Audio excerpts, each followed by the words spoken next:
Yo, hi everyone. Hello, welcome. Let me just. Right, you should be able to, any minute now, be able to see me in a pretty special place. Oh my god. Oh, it's been a busy few days, I'll tell you what. You know, on Monday, I was just coming back from a dog walk. Okay, I was just literally coming back from dog walk, completely unsuspecting, and then I got a DM from Navy Nexus.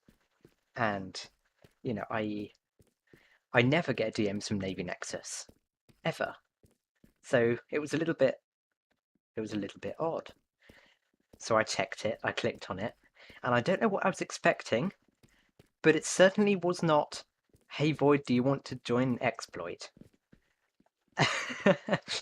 So yeah, I'm an Xploit member now. I don't believe it.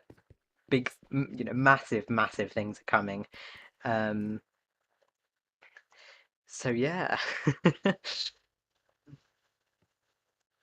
Um, Yeah, so what's happening today is we're going to get a bunch of Exploit members on, a bunch of the new ones as well.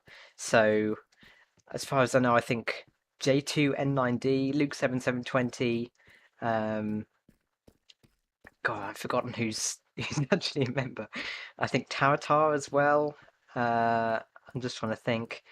Maybe Baden, I'm not entirely sure. Also, OG members such as Navy Nexus and Lee Eisenborn, and so many other people will be here. We're just going to be having a bit of a tour, bit of a look around, showing what the projects have been, basically. So what I'm about to do now is just undeafen myself. I'm currently in a voice chat in the Exploit Discord, so I'm going to undeafen myself, allow people to join, and we're going to have a bit of a fun time. We're going to have a fun time on stream. How does that sound? Right, give me just 1 second. I'm going to um, do my BRB screen because not only do I need to do that, but I also need to activate my auto hotkey script so that I can do some funny zooming in and things. But yeah. All right, so there it is. FOV changer. That should be all done and dusted. So yeah, I'm gonna undeafen. All right, hi guys. Hey, how are you? Yeah, excellent, thanks. Cool. I'm so excited. I've been waiting for this all week. The barbecue? Pardon? Barbecue? I heard barbecue. Barbecue? I don't know. I think J2 had barbecue. Oh, I see. Right. I'm wondering how to get this horse out of this ravine now. Uh, right. Hang on a sec. I'll see what Probably we've got. scaffolding. Oh yeah, I do have scaffolding. Oh wait, it's climbing up a waterfall itself. Oh boy. I just want to quickly ask my chat. Can you hear Navy Nexus speaking? It's kind of top priority. So I can set myself up all right, but I don't know. I don't know if the volumes are correct until someone complains about it.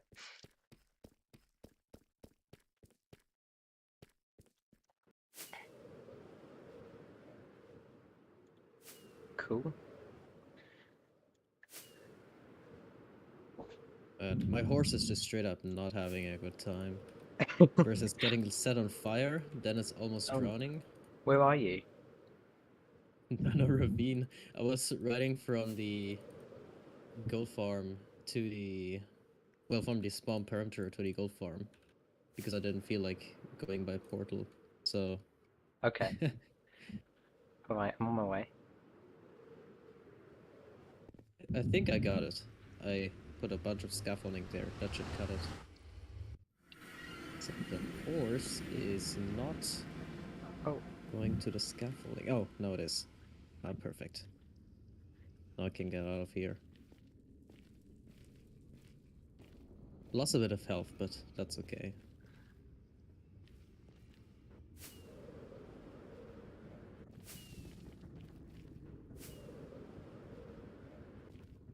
I am free. Okay, I'm out. Right. Who's in chat right now? I've got streamer mode enabled, so I don't have sound effects when people join. So I know. There's Lee, J2, and us. Okay. Cool. I think we're Oh, waiting. and Tartar just joined. Okay, Oh, that's hi, good. Toto. Actually, I don't know how to pronounce it. Me neither. I just go off Taratar because that's what everyone else says. But like, yeah. Right. Yes, Tartar. We're Tartar. I don't know. We're currently waiting for everyone to gather. What? Oh, that scared me. I just fell down a hole inexplicably. I didn't know where I was until I was down at the bottom. Kind of made my heart skip a bit, a little bit. Right, hang on a sec. I'll just turn down my volume. All right. Luke said it'd be late. Okay. That's all right.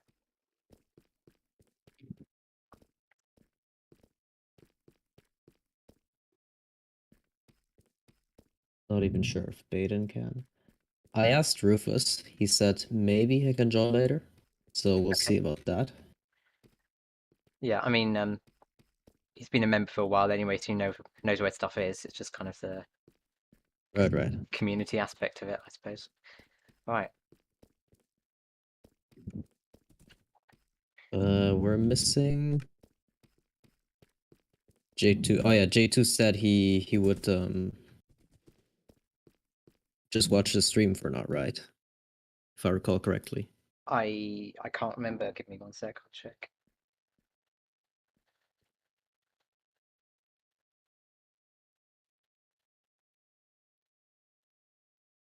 Can you say something real quick? I just want to see if the volume is right.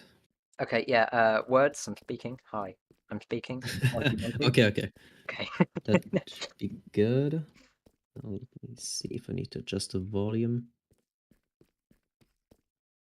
I rarely record with Oh, yeah.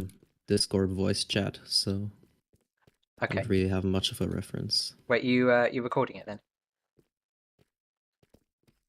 I will be recording it, yeah. Cool.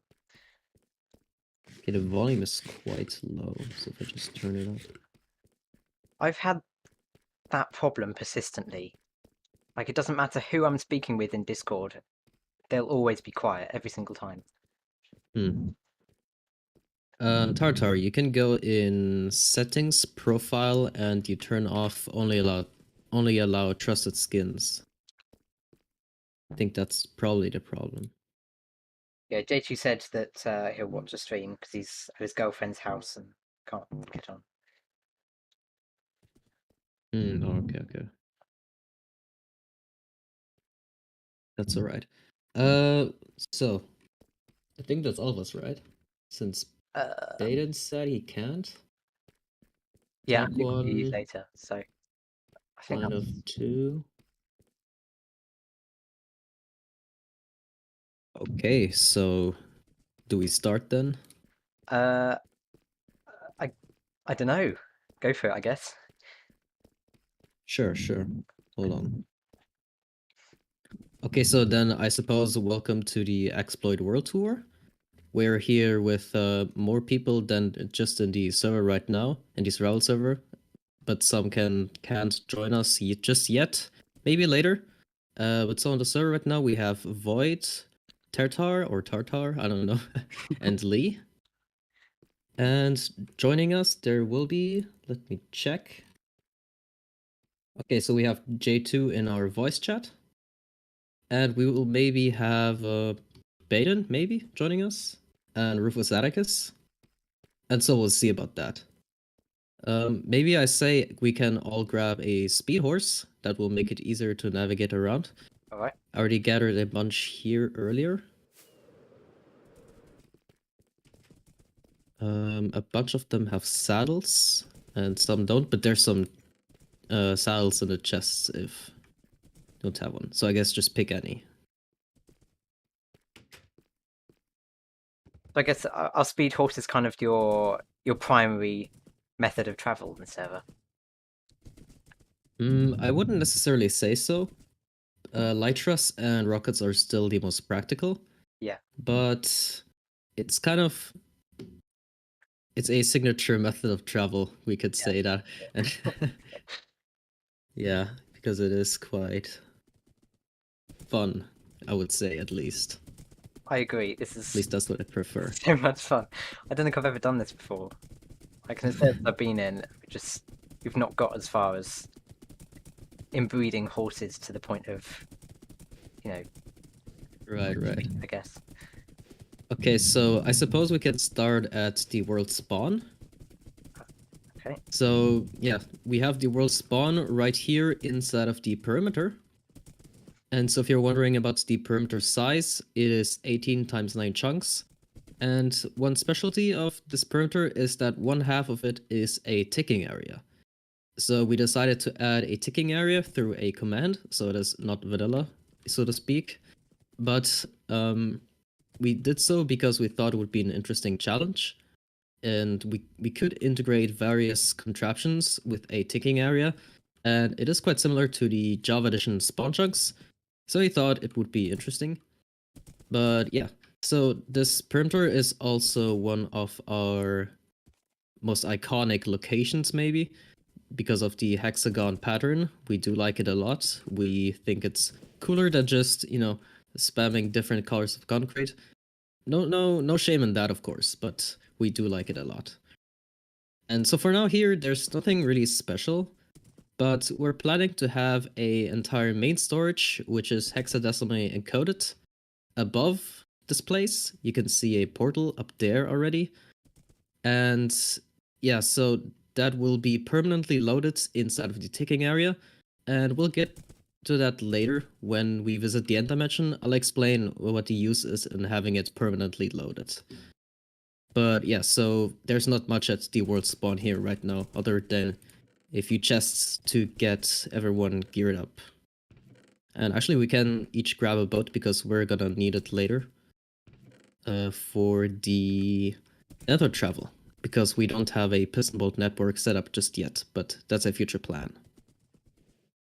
Okay, so I think that about covers it for the spawn perimeter, not the spawn perimeter, the spawn, world spawn itself.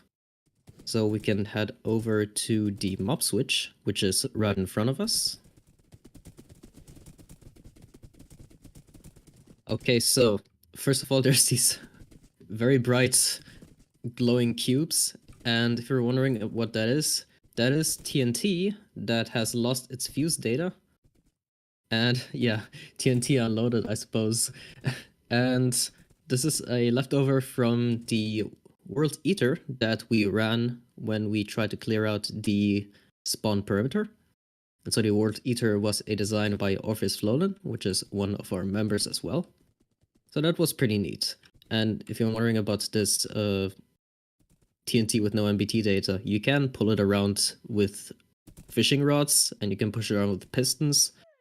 But other than that, it doesn't really have much use. I guess it just looks cool. But the more important thing here is the mob switch. And so the mob switch is pretty simple. We're just using dogs. And the dogs are pushed in and out of the ticking area. So the mob switch is built right on the chunk border that separates the non-ticking area and the ticking area half of the perimeter. And so these dogs are, I think they're mostly linked to me. There's 200 of them because the global cap is 200. And so if we just flick this lever, you can see them all just being pushed to the side, and then they would be outside of the ticking area. But of course, it's only effective being turned off if you're not loading the same chunks in which the ticking area is not. And yeah, but it's pretty simple. I assume that because this mob switch activates when everything's simulated or whatever. If someone's in the spawn perimeter, does that mean that you don't get spawns anywhere else on the server?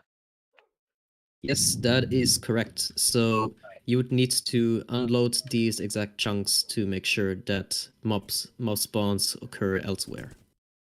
Okay. is that ever like a really big inconvenience? You're like, why is nothing spawning? And it turns out someone's just AFK here or something. I wouldn't say it's a big inconvenience, but it sometimes is an inconvenience because you either have to run back to the world spawn if you forget it, or you need to get yourself an alt account that is, or you need to get your alt account to world spawn, or if it's already the world spawn. Oh, Terratower is saying something.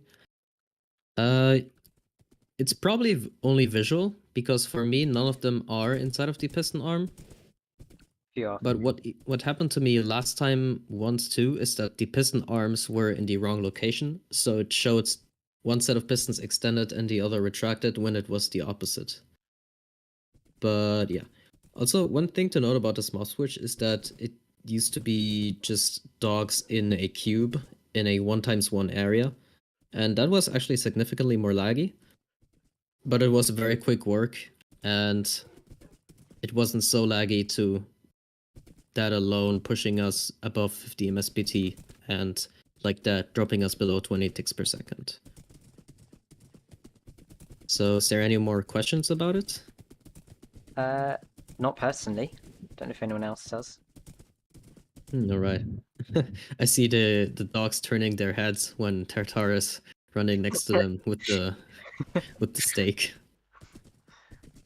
Okay, then I think we can move on to the rest in the perimeter. Let's see, where can we go next? Let's head over to the corner, which is where the end portal is, and our fabulous storage. It's so advanced. The technical marvel. Isn't it? Yeah. So, we have a buttload of shulker boxes here, and they just contain random stuff. And we have a sort of organized source here.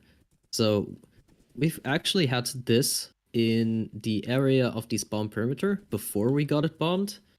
And what we did then is that we moved it to the nether dimension.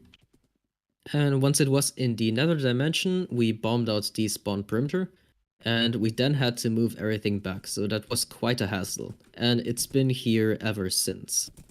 But it's not very advanced, as you can see. It's just a bunch of chests. That's okay though, because we don't have much to store right now. You can see a bunch of glitch blocks here. Not just glitch blocks, I suppose Bedrock is a type of glitch block. All of these three are pretty well known. I think they're not obtainable anymore. They patched that in the most recent update, sadly. And the bubble columns have been unplaceable for a while now. So sadly we could not use those in the nether to make bubble column elevators anymore. And we used to be able to. We have that in the creeper farm and in various other farms on the nether side, but not anymore. So sadly, yeah, that doesn't work anymore. Let's see, what else is there to show here? Oh Jesus, Oh what's an Enderman? Utterly came out of nowhere. That was random. Yeah, so I guess GBC is, well, it's disallowed. I did read that in the FAQ or whatever. So these are, I guess, obtained through more, what's the word I'm looking for? Kind of unique methods of getting these blocks. Right. Generic. So these are the blocks. We obtain them through the conventional methods of getting them. So the bedrock block would be obtained from the bedrock fountain in the end dimension. Yeah. And the idea there is that you can break all of the end portal frames in a with end crystals, because end crystals can delete blocks with the fire below them. And so repeatedly doing that, you can insert other blocks. In our case, it was endstone. And you would basically mine the endstone at the exact moment that the fountain regenerates, which is what happens when all of the end portals get deleted, to make sure that the player can go back to the overworld without dying, you know? Yeah. And right, so that's how that works. The methods of obtaining bubble columns and portal tiles is relatively similar.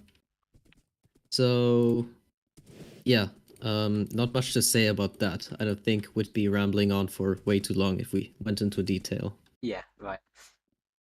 So it's all just Okay. mining progress transfer, pretty much. Just all kind of Exactly. yeah. Real quick on the topic of GBC. So I assume many of you are not familiar what that is. It's short for gravity block conversion, and that was a bug for a while that basically allowed you to send gravity blocks through an end gateway, and you would get a random other block of any type, even if they're not normally falling blocks. So you could get things like command blocks and all that in survival. And while we technically don't prohibit it here, none of us really want to. So yeah, that's more or less. It's also really volatile as well. You know, if you get, I think research was conducted that suggests that if you get an element block from the Education Edition, then your world just immediately crashes and corrupts or something. It's Right. it's And yeah, you so can't rely on it at all. It's like really exactly, and we weren't so fond of the idea to just re-roll our world if there was a crash, because it would mean knowingly taking the risk of the crash in the first place. So we didn't like that too much. Okay, let's head over to the iron farm here real quick. So the iron farm is one of 6 iron farm designs. The design is by Rufus Atticus, and it is using Hey Old Guy Tech, which is one of our former members. And yeah, so this is a relatively simple design, but it works really well. So I think the rate per module is 384 per hour. It is a free range iron farm, so that means they just walk around freely, which is quite useful because in order to get this farm going, you only need 2 villagers and you give them food, and then it fills up by itself, and it doesn't make more than 20 villagers, which is great. And yes, Tartar is right, the locked iron trapdoors took quite a while. You just had to push them up while they're powered, you pretty know, I've been on much. the server for a few days now, and that I just kept passing by this place and never actually acknowledged that. So you just like push them with pistons, I guess, power them, push them with pistons. Right. That's- So while they were powered, in a powered state, you just push them up, basically. yeah, that sounds like it took a while. Oh my god. Yeah. And so this is one of 6 iron farms. We have one right above, as you can see. We'll see the other ones in a bit. And the idea is that all of these 6 iron farms are centered. Oh, you can see a golem right there dying. So the idea is that all 6 iron farms are centered on the end portal, which is right behind this nether portal over here. And that way you can passively get a lot of iron, because we decided that this area would be frequently visited. And so that way you don't need to actively AFK to get iron, and you can just passively get it. That's Okay, a I good think idea. yeah, it was Rufus's idea, and he implemented it on the TechRock server as well. And yeah, I think it is pretty smart. Awesome.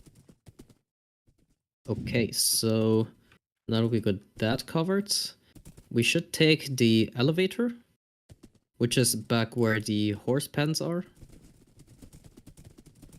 I love this scene. Just all kind of scuttling along with the legs moving way too quickly. Yeah. So, yeah, there's a little elevator here. You just press the button and it opens a jet door. And you can get up with the bubble column.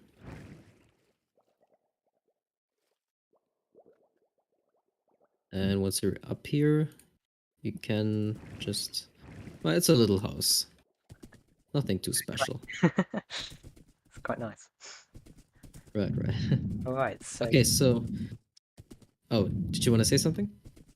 no, I was just saying how this is obviously the top of the perimeter. I don't think I actually need to mention that. It's pretty obvious. Oh, right. Okay. Yeah, so, yeah, this is the top of the perimeter.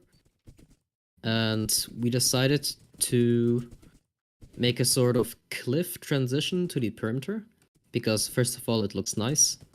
It's not just a flat, line where it ends after the perimeter wall itself. So that was worked on by Jinsuo and myself. He is a builder on the server. He knows a little bit of tech too, but I suppose he's primarily a builder. And yeah, and those trees as well are designed by Jinsuo. And it's mostly just this 3 different variations that are pasted over and over and just rotated 90 degrees, or 1 block up or 1 block down. But the effect works quite well, and they all look pretty different. It looks really Okay. nice. So I guess you're planning to repeat this kind of thing all the way around the perimeter. With sort of Yes. forest look. Yeah, nice. Not quite sure yet if it's just the same trees over again, but we plan to decorate the entire perimeter. Yeah. Okay, I've noticed that 20 minutes already passed, and we had 2 hours planned total. So let's not stay on things too long. Yeah. We don't need to go that into detail for most things anyway. But yeah, as you can see, there are 2 more iron farms there. 1 over here, and 1 back there. And yeah, those two iron farms are the same iron farms as in the perimeter. And below these iron farms, there's 2 more iron farms as well. Okay. So altogether, how much iron would you get from that? It's like a total stacked iron farm. Combined, I think it was around 2300 per hour. Okay, that's It was 6 times 384. Let's see. Yeah, it's 2304 approximately. nice. Okay. Let's head over to the pyramid. Whoa, I'm not sure I can do that. Oh, you can just dismount it and push it over. We still have yet to build a bridge over here. Yeah. No, you probably had a lot of practice with these speed horses and the Yeah, handling of it. pretty much.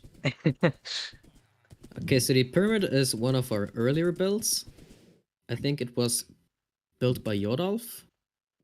Yodalf, as you might guess, is one of our members. He doesn't play much anymore nowadays, but he still talks in the member channels. We can just... Was it supposed to be built out of birch? I'm not sure. I think it was covered in birch once. But yeah, let's just drop our horses in there so they don't run off somewhere and we would not find them anymore. And we can head inside of the pyramid.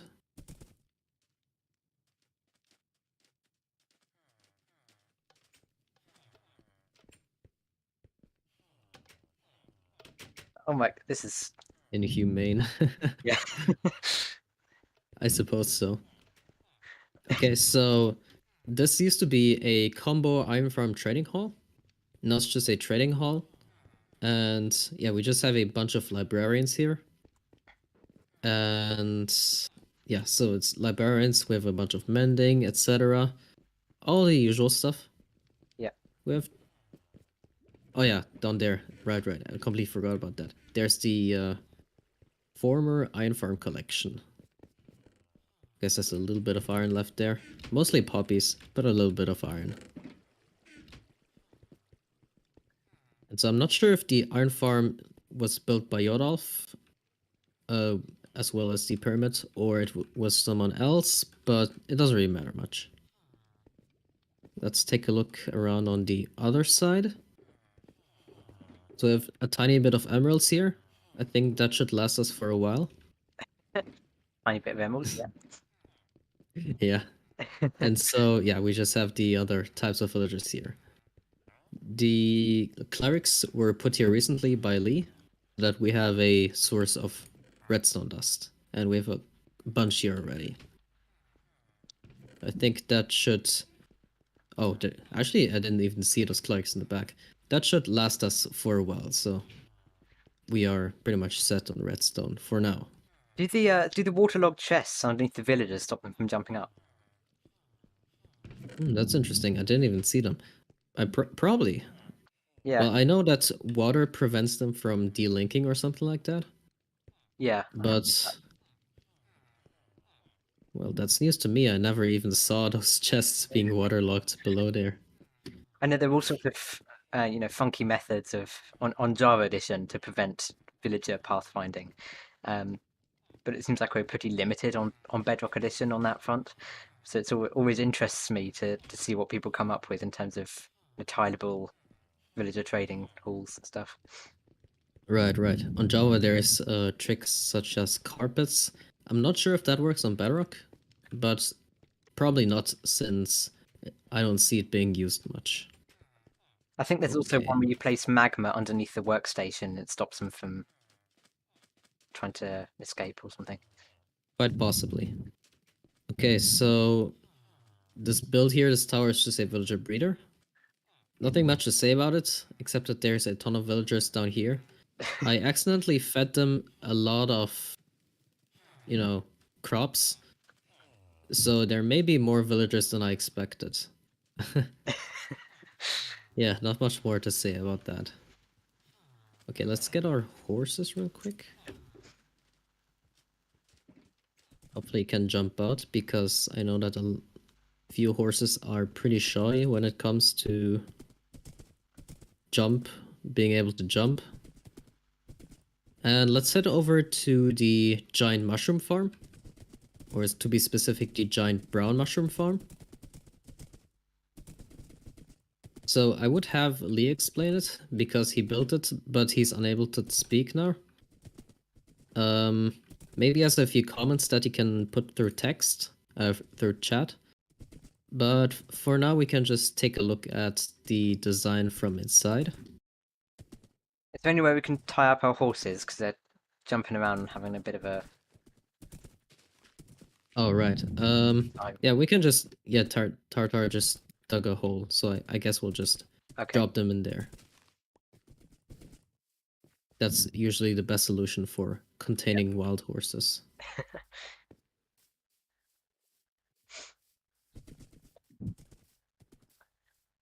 Okay.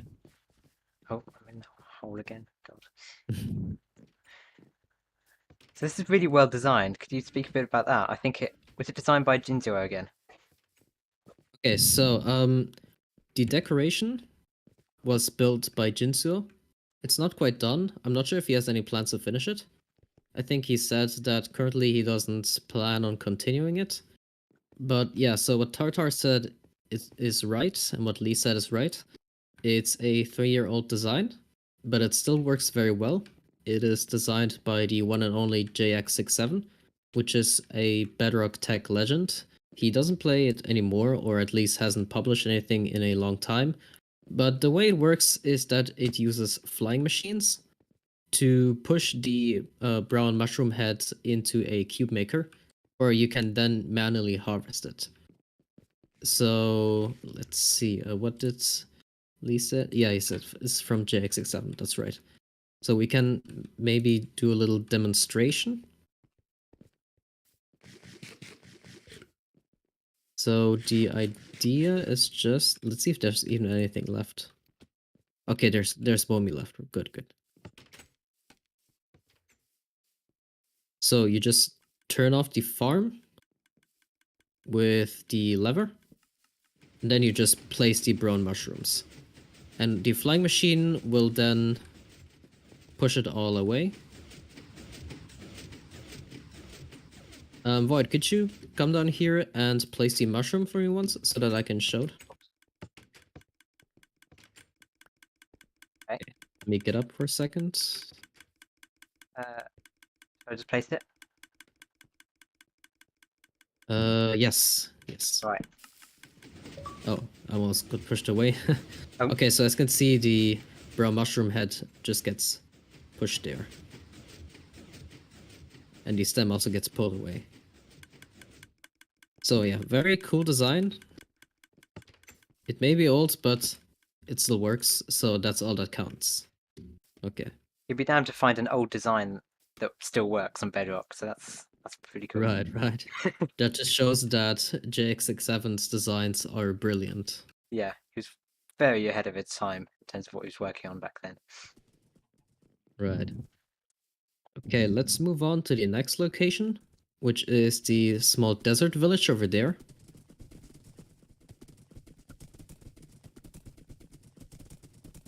Doesn't take that long to get there, thankfully, using the speed horses. I might have to do that jumpy thing again. Right. Okay, so I dug another hole. Wait, where'd everyone go? I think we're all trying to navigate across the lakes with our horses. Oh, right. Could have just walked around the side. But, I didn't. Okay. you know, you can get across just fine as well. You can do it.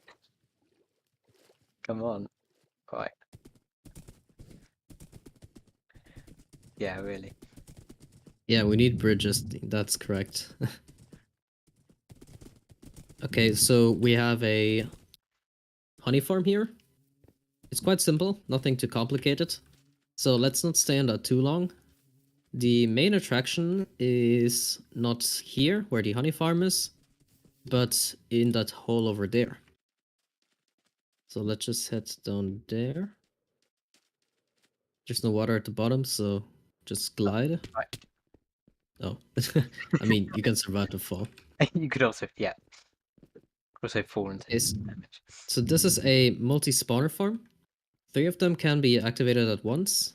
We used that in early game quite a lot because there was a time where you could get tridents from drones that would convert it from zombies. And yeah, so that was pretty convenient. I believe Rufus Atticus found it using our bedrock. Of the 3 spawners that can be activated at once, there's 1 skeleton and 2 zombie spawners. And the one over there is another skeleton spawner.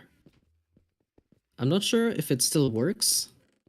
Actually, let's give it a try. So the toggle's over here. There's just a bunch of zombies spawning. There's nothing too special about this farm. We have replaced this farm with better functional farms for both the skeletons mainly, not for the zombies, I suppose. But yeah, the idea is that they land here, where they get pushed up with the bubble columns, and you would just kill them with trident killers. And we used to have a conversion pod down there that used a sand pusher. I'm not going to go into detail what a sand pusher is, but it's a piece of tech that doesn't work anymore, sadly. And yeah. Yeah, that was used to get back up here as well, so we're going to have to... Yeah, exactly. I hope everyone bought fireworks, otherwise it's going to be a bit of a situation. I can't help but notice that this seed is so incredible. There's everything really close to spawn. Was that like a preemptive decision, or did that just so happen? So the seed was picked out by us. To be specific, one of our members, Glosk, knew about it. And what we specifically wanted was an end portal close to spawn. And the rest pretty much fell into place, mostly with Rufus Atticus's our bedrock magic. And so with that, he's able to find find all of these things. I'm not sure what the magma roof specifically is for, but I assume it was just for because there was so much sand stacked in that sand pusher, and it would like teleport you really high up. Maybe it was just to prevent you from going too far or something like that. Not quite sure. Okay, so there's not much else around here on the desert village. So let's head back to spawn. And then we don't actually have anything more to visit by horse. Actually, we do have one more thing close to spawn. Something that Lee built. And it's the potion brewer. Which I'm personally very fond of because it looks really cool. So just gonna make sure not to fall into those pesky rivers.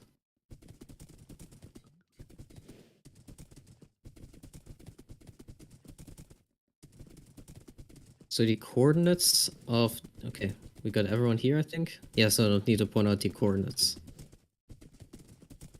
Okay, so this is a potion brewer. I believe it automatically refills itself. Is that correctly? Yes, okay.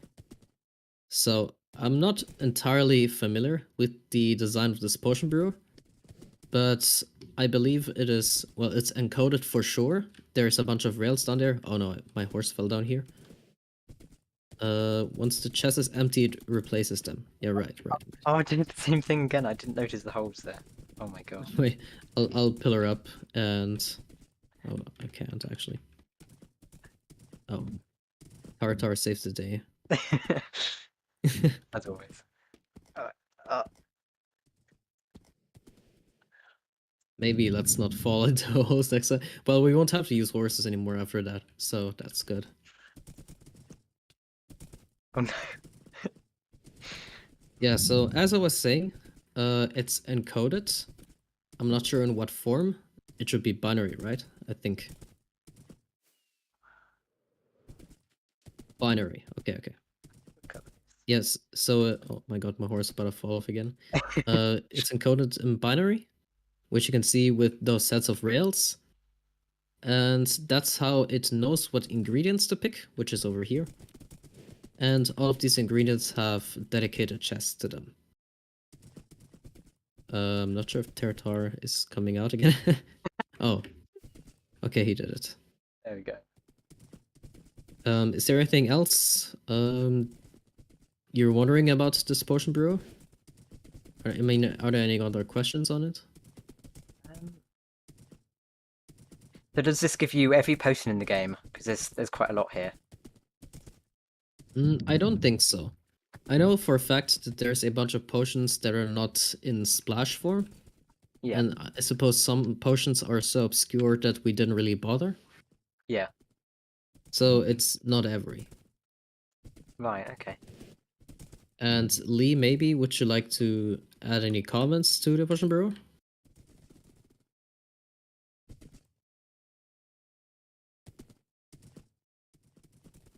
Not right now, alright.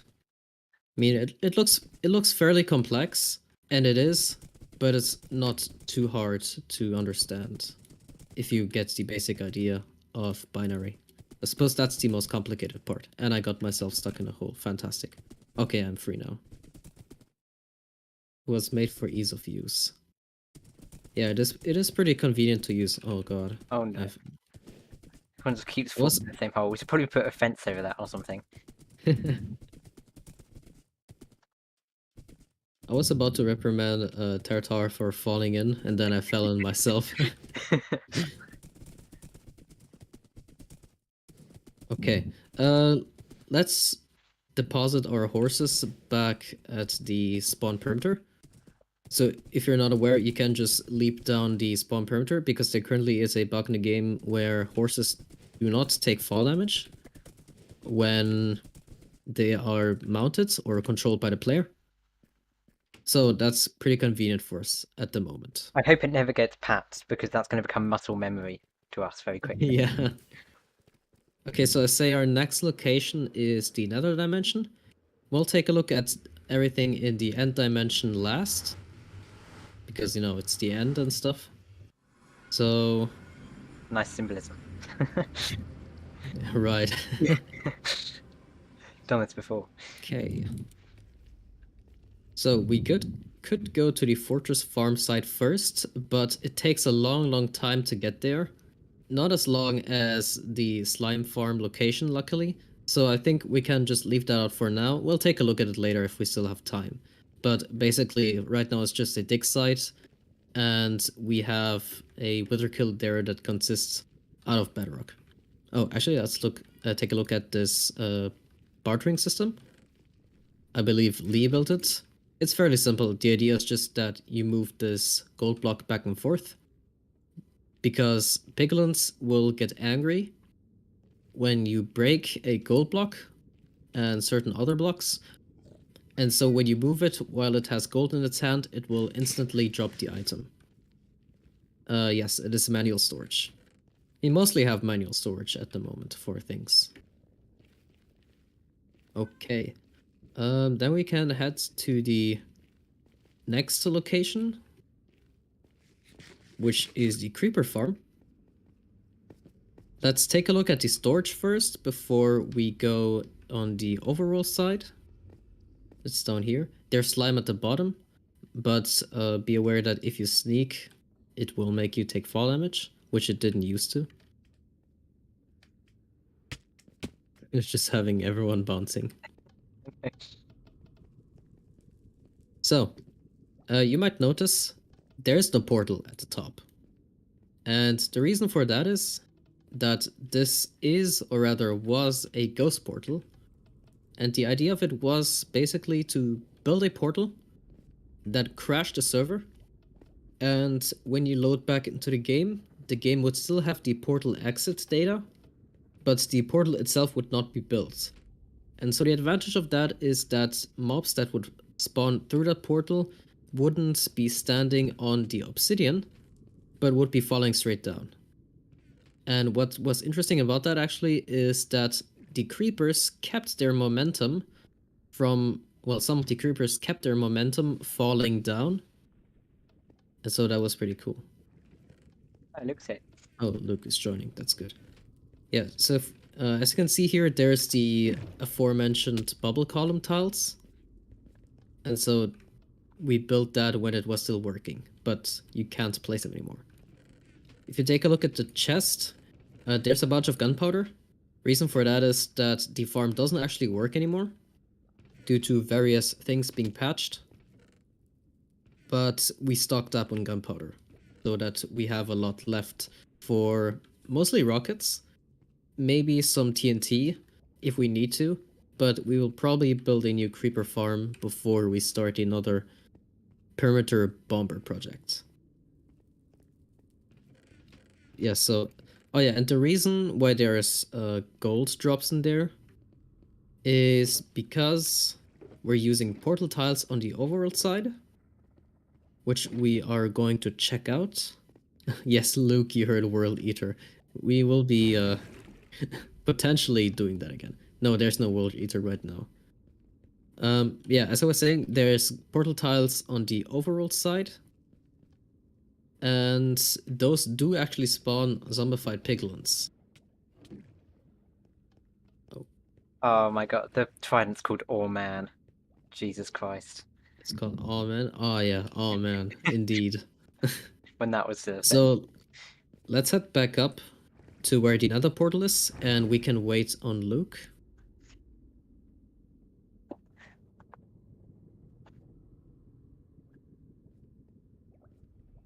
I'll just head out here for a second. You can wait here.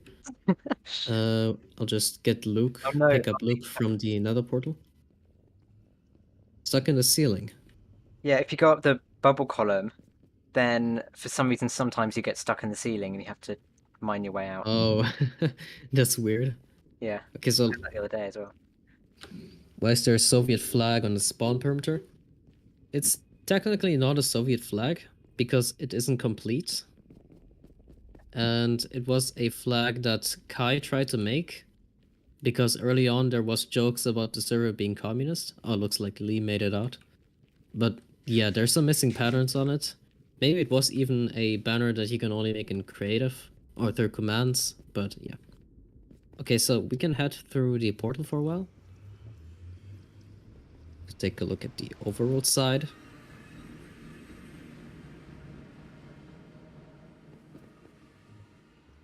Ooh, it's hard to get out. Oh. Right, okay. Okay, so this looks like just a big plane of smooth stone. But if we fly over here, we can see that it's actually a gigantic half sphere. And to be specific, it's a radius of 54 blocks half sphere. The spawning radius used to be 54 blocks. And so, yeah, it was built around that. At the bottom, there's a bunch of portal tiles. We place them in a checkerboard pattern because you can't actually place them right next to each other. We could have also just placed portals and water leading into it, but we didn't because portal tiles are cool, I suppose. Yeah. Sure, I can give you rockets. Give me a second. So is this farm insta-push or is it pathfinding based? It's pathfinding based. Right. So the thing with insta pushes is that it doesn't work with a creeper farm. Luke, I think you picked up my rocket shulker box. But yeah, insta push doesn't work with the blocking blocking layout for creeper farms. I see. Sadly.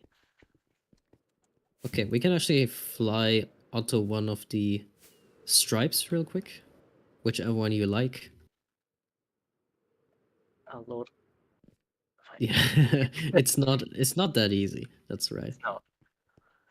So the top is covered with buttons every second block, and so that blocks out the spider spawns. And above the empty spots where there's no buttons, there's a trapdoor, and that blocks out other spawns such as zombies and skeletons. And so yeah, that was basically the idea. And on the sides there's buttons, and they used to act like trapdoors, except buttons don't have a collision box, so they were largely superior.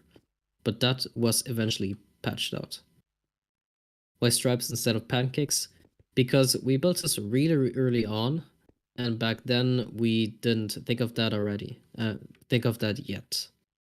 So this was actually is a pretty primitive creeper farm, if you look at it on the state of creeper farms now. But it did the job.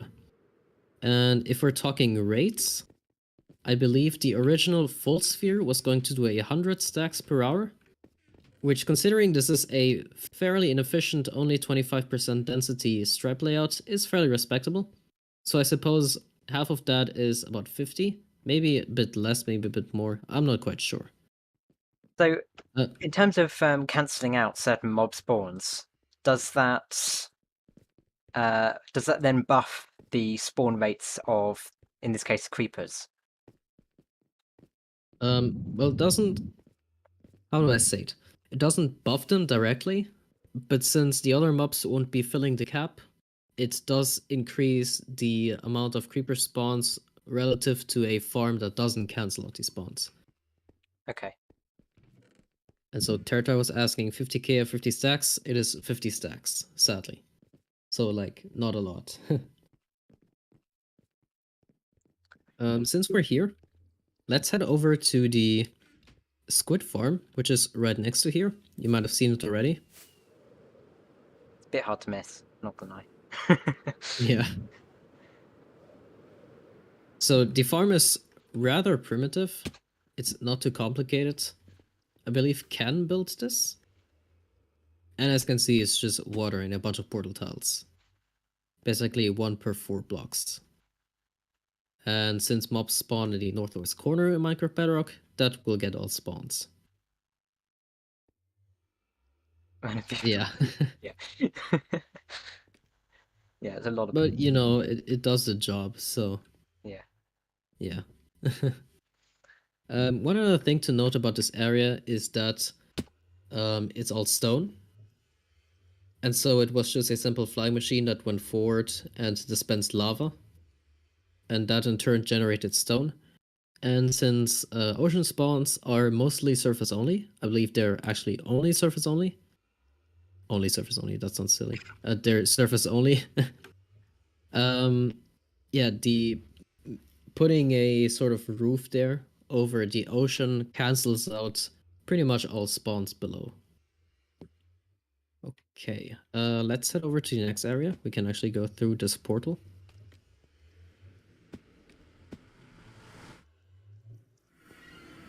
Need to nab some more fireworks, one sec.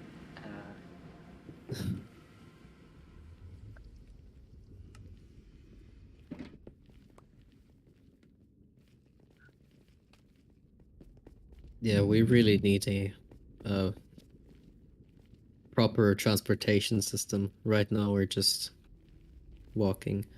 Oh, I didn't even know there was... Oh dear. Ignore them, just go past. Sorry, Luke.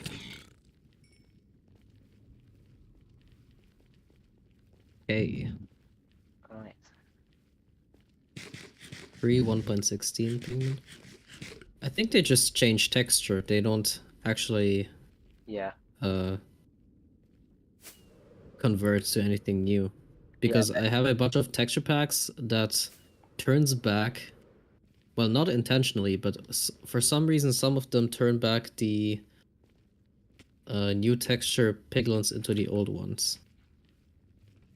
Yeah, they didn't change anything to do with the like namespace IDs of zombie pigmen in the Nether update. So any that were well, the previous text, so just changed model and texture when the update happened. So Exactly. Okay, so have we got everyone yeah, here? Okay. So we can just head to the end here. This is where the rabbit farm is. So most of our infrastructure right now consists of blue ice. Lee, jump in my boat. If I can slow down.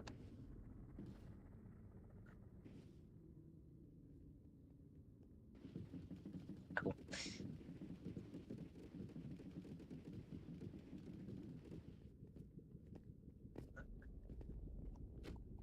It's good to see that Okay. we're not rubber band anymore. That's annoying. So here we are at the rabbit farm. As you can see, I believe Yolaf built this. And by built this, I mean both the farm and the kill room over here. And it's interestingly made entirely out of gold blocks. I don't know why, but it looks kind of cool. Oh wow. And so, yeah, it consists of a Trident Killer on the nether side. And we can head over to the overworld side to take a look at what it looks like. Not sure if Tartar actually went to the overworld side already. I don't see him. Oh, how do... Yeah, we're inside the farm. That's weird. I visited it earlier and I ended up at the bottom. Very strange. Ah, that's alright. Let's just head down to the bottom. Oh no. Oh god. Right. Mushroom farm, rabbit farm. No. Yes, so we have a mushroom farm that looks very similar, but this is just a rabbit farm. And Yodov built this. So, actually, let's take a look at all of the water here. I found it kind of funny, actually. And all of the terrain below is still grass. So it almost looks like a sort of aquarium. That's quite cool. Yeah. So it's funny because from first glance I just assumed this was an ocean, but I guess you just did you dunk water over an existing terrain? Yeah, that's pretty much what happened. Wow. So I'm not sure what biome this is, but I suppose it has some advantage to farming rabbits. And so Yodov just built a bunch of flying machines and just spammed water all over it, basically. Yeah, some of the water turned into ice because there's a snowy plains or whatever the biome is called right there. Let's head up for a second. Okay. Up the scaffolding. And so this farm is like many of our other farms. It is built around the R54 spawning perimeter. That was before the 1.60.100 R128 change was introduced, which is in parity with Java Edition. Well, not quite because there's some bugs, but I won't go into detail with that. So the spawning platforms are fairly basic. There's 2 layers of portals. One layer is right around you. Well, I guess these 2 separate actually, let me reformulate it. So there's one square right above you, and there is a sort of circle on the same level as the player. And so for the circle, yes, rabbits are surface only, like most other passive mobs. And that is why we have 2 platforms, and those 2 platforms were used for full surface coverage. And that was built back when something called surface spawn transfer worked. So the surface spawns of the rabbits would actually end up on the lower set of portals as well. And that would work by placing carpets on top of the portals, and that would transfer the surface spawns down to the second layer. But as Tartar said, yeah, the bottom set of portals will not work anymore, which means the rates are essentially halved. We can go into the overworld. I'm pretty sure I left the mob switch on so that off so that we can test this farm. So one of us will have to stay in the overworld and spawn all the things. I could bring my alt account, but I don't have my laptop here right now. I can stay here. That's all right. Alright. We can just take turns. Yeah. And okay. That's a pigman and the there's a pigman sitting in the farm. It's cool. Oh, Lee says he can stay. All right. Wait. Yeah. So actually, I just remembered something. We should probably not turn on this farm right away, because the ghost portal, as I mentioned, doesn't work anymore. It got patched. So that's why you see all of the pigments at the bottom. Let me just check if I have any obsidian around. Yeah, so the last time I tried to turn on a farm with a ghost portal and forgot the ghost portals were patched, there was a bit of a problem, and that's an understatement. You can probably guess what happened. Yeah. Oh dear. Okay, I don't have any obsidian, but we will see more or less the exact same thing with the mushroom farm. So, yeah. And I've talked on and on about this rabbit farm, but haven't about the purpose of the rabbit farm. And so it was mainly to get the, what are they called? Rabbit paws? Rabbit thingies? I don't know. Yeah. Yeah, and so those are used, rabbit feet, right. So those are used for potions. And so I suppose we fed that into the potion brewer. Okay. So this whole farm is just for the purpose of fueling speed potions or something. Exactly. Right. Okay. That's such a tech player saying, honestly. Yeah. I didn't even remember that this existed until Yodov pointed it out for a while ago. So yeah, we don't use it much. Let's head back. Then we can check out some of the other farms in the Nether network. Sorry, Lee, you're left behind.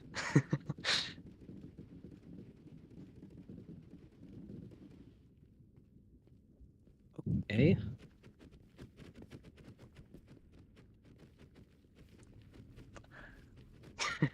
What? Okay. Boats have so much HP, it makes no sense. I know, it's weird. Yeah. Okay, let's head down here. I'm not sure what there is over there, actually. I don't think it was something significant. I'm pretty sure there's nothing there, in fact. So Tartar stopped at the right location. This is the right farm. Maybe it was the old slime farm, I don't know. Or, you know what? Actually, I think we can skip out on the old raid farm. It's an insta-kill design by old guy. But it doesn't work anymore and it's not too spectacular.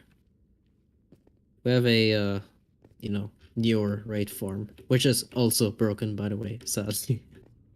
Yeah. We'll have to see if we can get it working again. Okay, yeah, so this is the triple skeleton spawner. This is where we want to be. Just gonna head through already.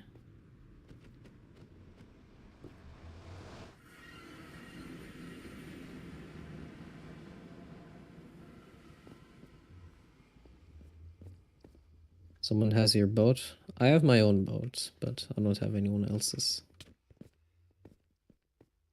Okay, so as you might have guessed already, this location was found by Rufus Atticus using our bedrock. Yeah. And so yeah, we have 3 skeleton spawners in very close proximity. I will turn on the trident killer real quick. So it just involves you throwing a trident at the piston. Then this observer clock will pulse those pistons in an alternating fashion. Okay, you got some food already. Let's turn it on. If I turn it on, then all of these lamps will turn off. You can see the skeletons falling down. And they will be pushed up into the trident killer. Fairly simple. Pretty good source of bones.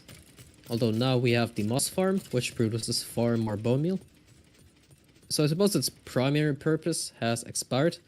but you can still use it to get base materials for bows to make a god bow in the end. And yeah, it does yield you a bit of XP. So if you want to repair something, it goes pretty quick. Yes, those skeleton spawners are really close to each other. It's very impressive, to be honest. It's just our bedrock magic.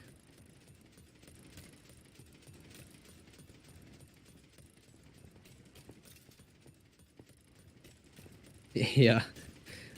Well, we thought many things were impossible, but as we're seeing, they are possible. Okay, so yeah, there's a bunch of stuff in there. Not really too impressive because it's, you know, still just a skeleton farm.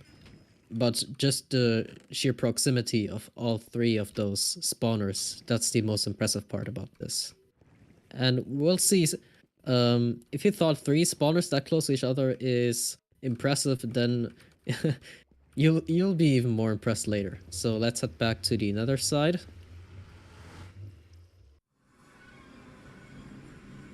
I'm sure some of you already know what farm I'm referring to. I don't necessarily mean the people here. Well, included but not limited to. Yeah. Tartar's right, cave spider indeed. Okay, so next stop is what I was talking about earlier.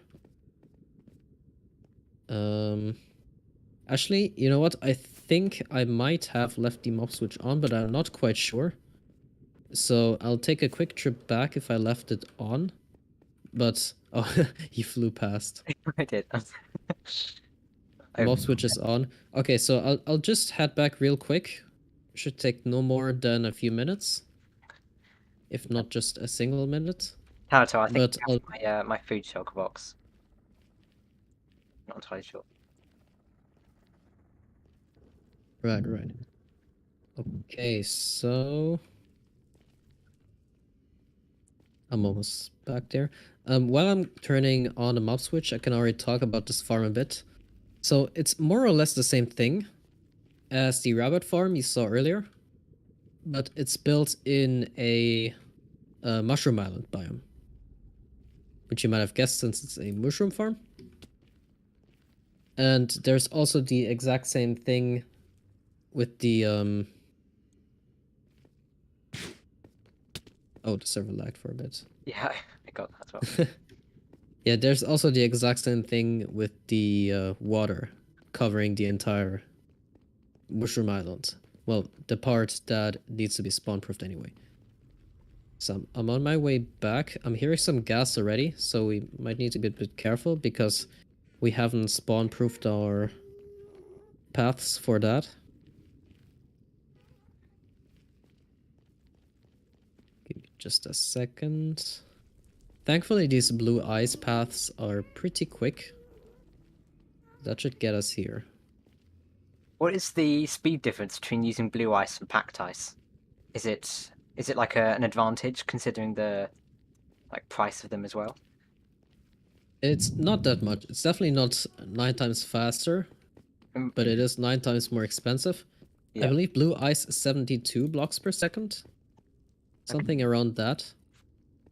And our piston bolts would be 30 blocks per second. Yeah. Okay, so I read through the tridents so that they're linked to me. And yeah, not much to see here about the nether side. So let's head to the overworld side real quick. I don't think we have to worry about the mushrooms being transported to the nether, because on Sim 6 there's actually a bug that mobs that you push to the nether will be deleted for some reason. It's very bizarre. Yeah.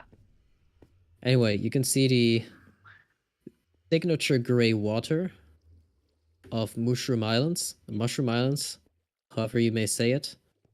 Down here there's still a bit of mycelium, but you know, it's all water, so Amazing how that hasn't spread yet. Or yeah. turned to dirt. I mean, it's due to the light level, because in absence of light level, they won't change anything. Yeah. So, okay, I think we're all up here. Apparently there's a thunderstorm right now, but I have the bug where I can't see the weather happening. But that's okay, that's actually a bit useful right now. Yeah, so this is the exact same idea as the rabbit farm, or rather the rabbit farm is the same idea as the mushroom farm, because we do use this a lot more, and this is actually the server's main source of food. What do we do to avoid zombie pigmen? So we don't really. They're just there, I suppose. And we just manually filter out the stuff we want. So we generally don't even want the leather. We're just there for the steak. Yeah, so for the rates for this farm, this used to be 200,000 drops per hour. Now it's only 100,000 drops per hour. Because, you know, it got cut in half because only half of the portals are working, rather the spawning platforms. So let's head back to the nether. I sure hope that all of the mushrooms aren't there. One of us will have to stay in the overworld. Let's see. I can stay in the overworld. Okay, Luke will stay. So Luke, just make sure to stay in the AFK spot above. Oh, Tertar was slowing the nether. Okay, that's good. Okay, we can hear the mushroom sounds already. Oh my, look. Is the Trident Killer on? Oh boy, it might not be. Okay, I turned it on. Right. Why can I still hear the... Wait a minute. Oh dear. What's wrong? Oh, that's a brown mushroom. Wait a minute. Oh no. Oh, okay, wait. So something bizarre happened. A skeleton horse trap spawned. Yeah, I want to save the brown mushroom, but it's going to be kind of hard. And I think it's gone already. Yeah, so a skeleton horse trap spawned in the overworld and got transported to the nether. And that in turn apparently spawned a brown mushroom. Oh no, the brown mushroom is still there, but yeah. Also, I think the skeleton horses are blocking the mushrooms from coming out. So yeah, okay, they were. Oh my god. Yeah, as you can see, there's a buttload of mushrooms. I'm going to turn down my volume because it's really, really loud. And you need to stand next to the Trident Killer to collect the XP because it gets laggy really quick. And so what it's done here is that they fall through lava, so that when they die, they drop cooked steak instantly. Yeah. Cooked beef, cooked steak, whatever. It has a weird name in Bedrock Edition. And the storage kind of doesn't work. I adapted it because it wasn't working at all, and now it sort of works, but much slower. Wait, did I just hear another thunderstorm? There's a lot happening right now. Oh, What? oh no. There wasn't. Another. Okay, there's a lot of brown mushrooms now. Brown mushrooms. Luke, can you get out of the get back to the nether? Maybe we can try to save those because they're actually pretty interesting. No, I think they're gone. Are the lightning bolts going through the portals? Is that what's happening? It may be. I'm not quite sure. Oh yeah. What? Yeah. Okay. Oh, You know, this is actually really interesting. So I guess we just discovered something on our tour that you can make a lightning bolt farm. That's so cool. But yeah, I think we saw enough of the mushroom farm in action. But yeah, there's also gold drops in there because pigmen spawn from the portals. Right. Yeah. Yes. So now there's a bunch of steak there. If you'd like some, you can take some. It's up for grabs. so much here. Yeah. I'm actually quite interested now about the lightnings going through the portals. I'm gonna test But the creative mode, like tomorrow or something, 'cause that's so cool. yeah. But I suppose if there's a thunderstorm, you could use an channeling trident. But if you can actually get those through the nether, then that's interesting. Well, anyhow, let's go to our next location. Let's not get sidetracked. Yeah, this is really interesting actually. Two-dimensional lightning farm. That is potentially possible since we saw that. I'm going to go through the portal already because it's a bit claustrophobic in here.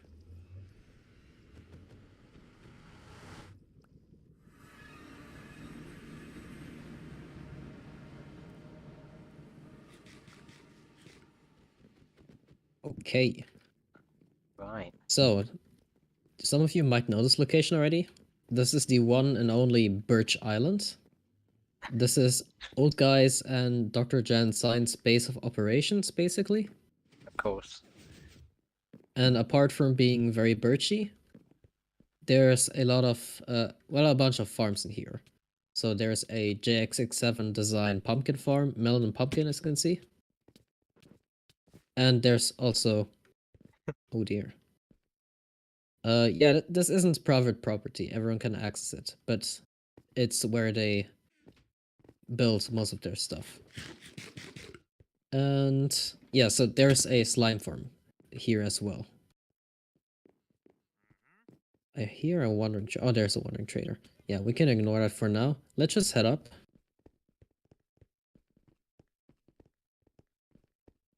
Classic staircase. There's another one. There's a wandering trader llama. Okay, whatever. So much birch here. Yeah. Yeah, as you might have guessed, there's a lot of birch here.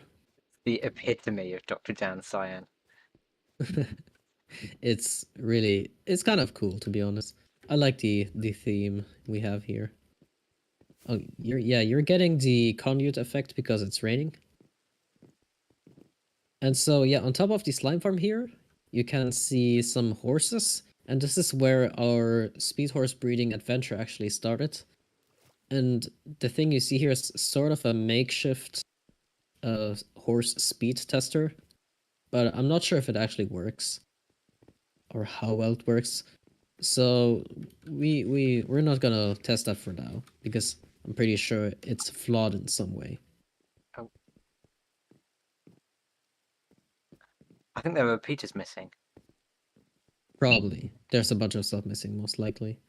I think I may have taken some stuff from there as well because I needed some. No, let's see. Let's go to the Guardian farm.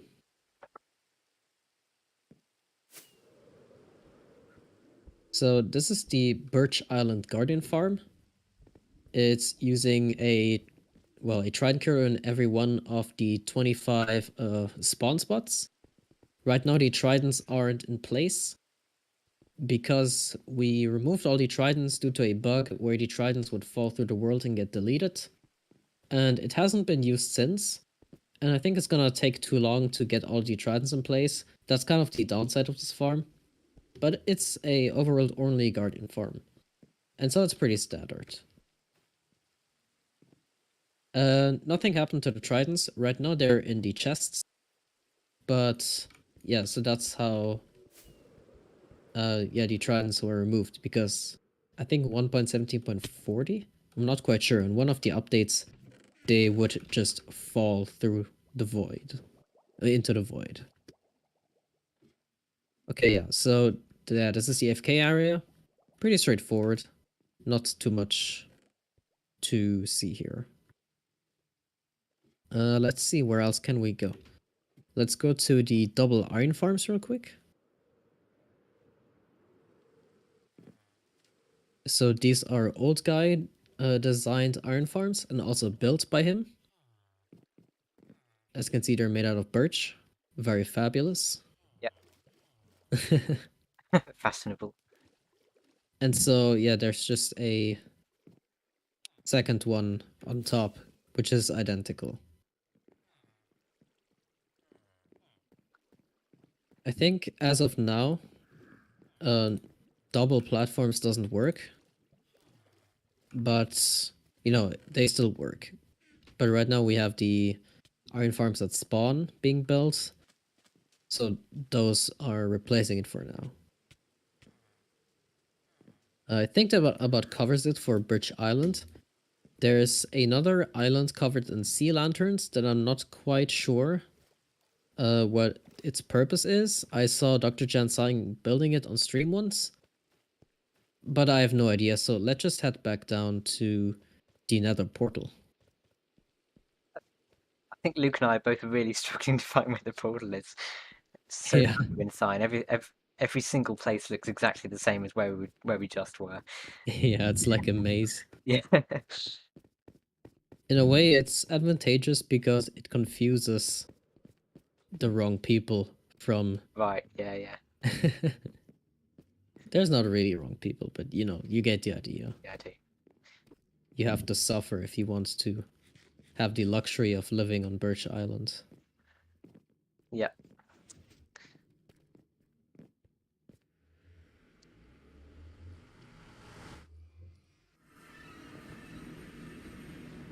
Oh boy, it's hard to see things in here. Okay, let's head forward. Is there something here? Oh no, that's just another... That was the old iron farm location. That was a big iron farm that we were going to make. Oh, Tartar, I think I have your boat. Oh, I have one in my inventory.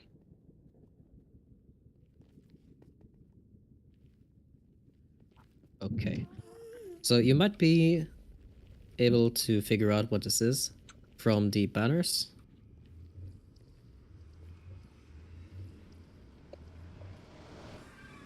Let's just head through here.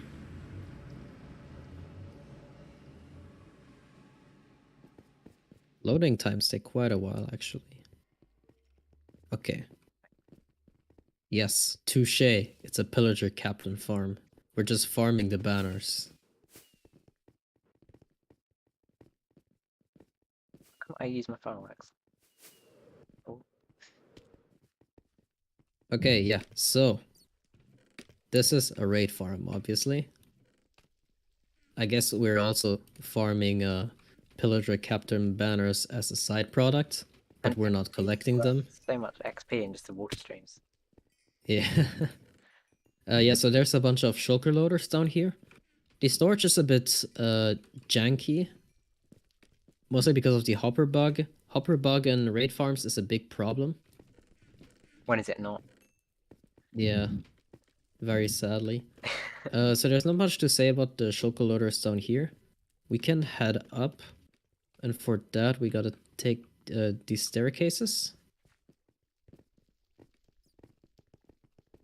Yes, I believe banners are stackable. To 16, I think. Yeah, to 16. Could have an item filter, but they have a different output than the raid mobs themselves because they are in the hard-coded spawn spots.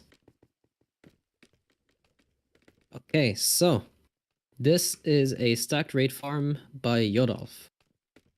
I believe it was one of the first of its kind to be built on survival servers. Maybe it was even the first stacked raid farm to be built on a survival server, but I'm not really quite sure about that, so I'm not gonna claim that. For Bedrock Edition anyway. And so the way it works is that we have several villages really close to each other. In this case, there's 21 villages. And those would all in tandem spawn mobs up in here. That would get split into 2 Trident Killers. And so I believe, actually I do have to look up the rates, but it was quite a lot of emeralds. So let's see. Probably around 21, I think 21,000 emeralds per hour. Those were the rates. But the thing is that it's broken now. there's about 5 different raid farm bugs in the game right now. Some of which some think are intentional. I personally think there's no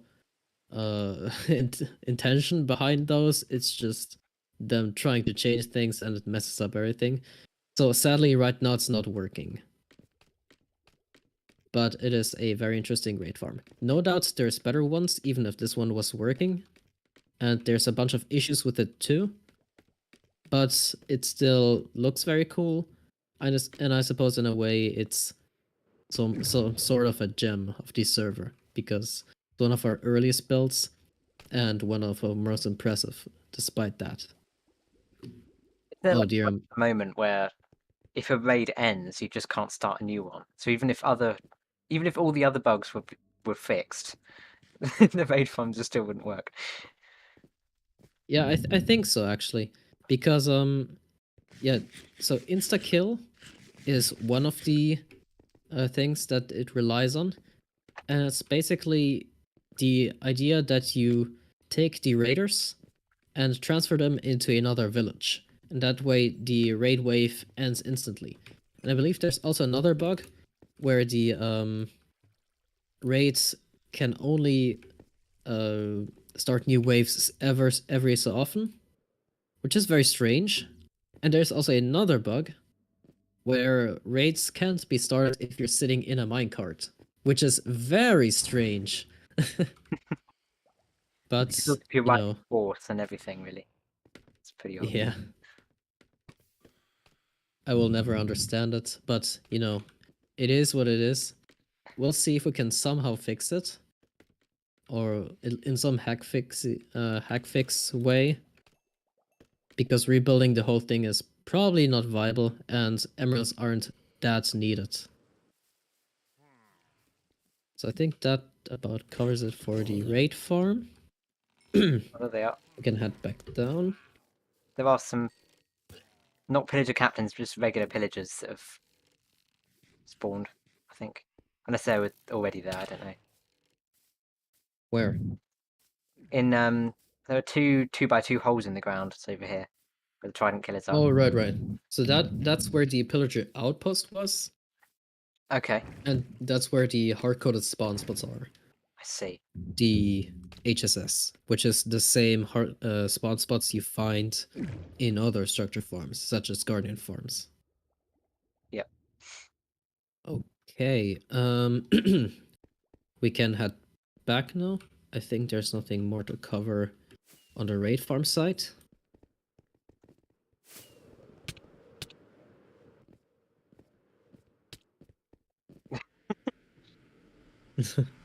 Avatar crashing into the wall.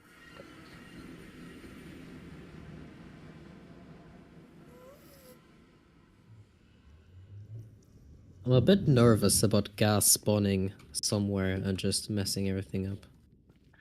But it should be fine. Okay, so this corner we got pretty much everything covered, so we can just speed back to the nether hub. Or at least I'm pretty sure we got everything. There's some extra tunnels, but most of them don't lead anywhere. Or used to lead somewhere, but don't anymore.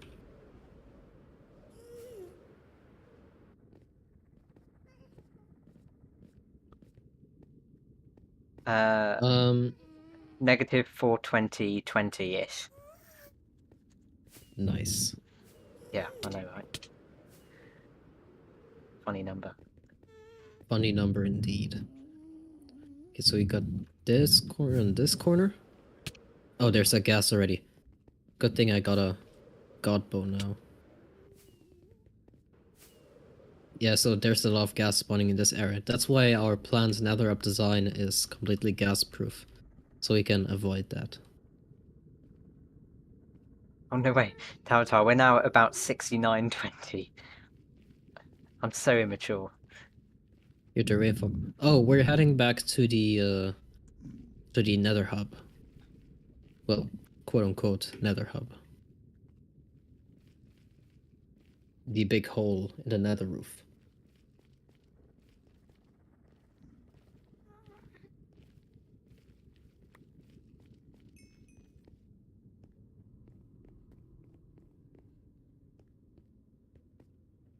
My voice getting a bit rusty, so I hope drinking some water should help it out. Stay hydrated, I say. Okay, Tartar is back. And I think Lee got the right idea. Yeah, this is the special location. See if we get everyone over here. Oh, like,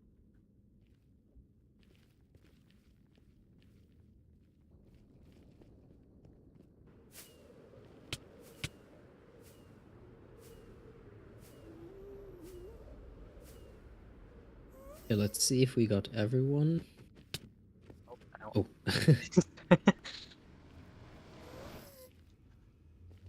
Okay. So we are now entering arguably the coolest looking place on the server and one of my favorite. The terrain will load. Oh, no, it did. Okay, so this is the, as I like to call it, no Noppo.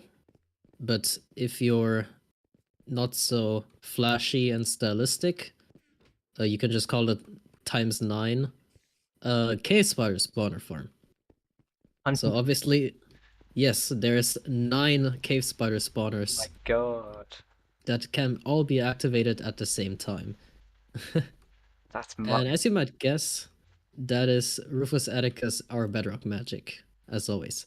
Let's see actually if I can break through somewhere to get to see the 9 spawners. You should probably do the trick. Yes, cave spider spawners have a tendency to be close to each other because of them being in mine shafts. Let me break some blocks. Okay. 3 over here. Yeah. Uh, 2 3. down there. So that's already Yep. 5 within like 20 blocks of each other. Yeah, that's already insane. So I don't think it's there. This is kind of a maze actually. I'm not sure where exactly the other ones are. Oh, probably down the scaffolding. Yeah, this is tough to navigate. We might be here for a while. Can you go further down? Oh, you can. They can. Oh, there's some more spawners over there, but they're not actually in range, so there's even more. That's so cool. And there's another 2 there that are also not in range. Wait a minute. So you can make another farm literally just below that encapsulates another 4. Actually, I'm confused now because those might be the other 2 with the other 5 we had, so that would be 9. Yeah. But I'm not quite sure. I thought we had all 9 at the same time. Maybe I remembered wrong. Maybe it was just... Oh. Are you good, Tertar? We can provide you emotional support. I know you're afraid of the dark. It's okay. Oh. Okay, so maybe I remembered wrong. Maybe I got caught up by my own clickbait because I clearly remember putting ×9 spawners in... Oh, oops, I went to the surface. Yeah, this is under a dark oak forest. So I guess that's that. But yeah, we're 3,000 blocks out, so it's not as close to spawn anymore. But 9 cave spider spawners in that close proximity is still pretty impressive. So let's head back to the actual area that you're supposed to see. Not even sure where that is. Oh boy, this is confusing. Oh yeah, it might be there. Yeah, Lee is right. Yeah, so if I'm looking at this properly, then right now there's only... Well, only 5 of them operating at the same time. But the location is still 9 cave spider spawners. All at once. So I guess I sort of clickbaited myself. Do we got everyone out here? Oh, Taratar is still... Wait, oh. Get him here. Just go up the... Try to get here. Oh, I guess you found another way. Never mind, never mind. Actually, I can leave this open, just so that we can see the farm in action. I'm not sure who threw all these tridents, but it was probably a while ago. And to turn on the triangular, there's a T flip-flop here. I'm not sure if that actually worked.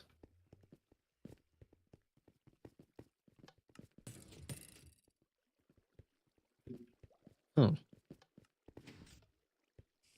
I see the problem, but I don't see... Should be overpulsing them, right? Exactly. Yeah, they're not. Yeah, I don't know what's going on. Are they powered by the redstone line?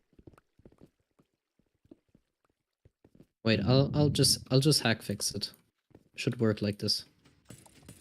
Cool. It's working.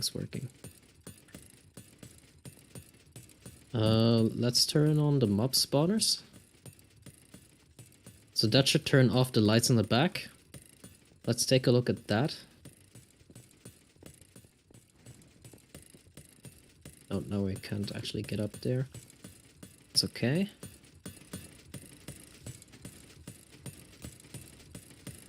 Yeah, so all of these cave spider spawners, well, all 5 of them, are now on. And there's a fairly small area in which they will be activated. But if you stand in front of the triangular, it will be activated for sure. And so, yeah. The water stream. Yeah. Alright, and I forgot to mention, the decoration is built by Glosk. And so it's one of my favorite decorations on the server. It's just amazing overall. Can close this back up. I don't think anyone is still in there. Yeah, it doesn't look like we're trying to actually activating, or well, I don't know. Yeah, it's strange. I'm not quite sure what's happening. I think they're suppose, backwards. yeah. I think some behavior with XP and water changed in more recent updates. Actually, that was quite a while ago already.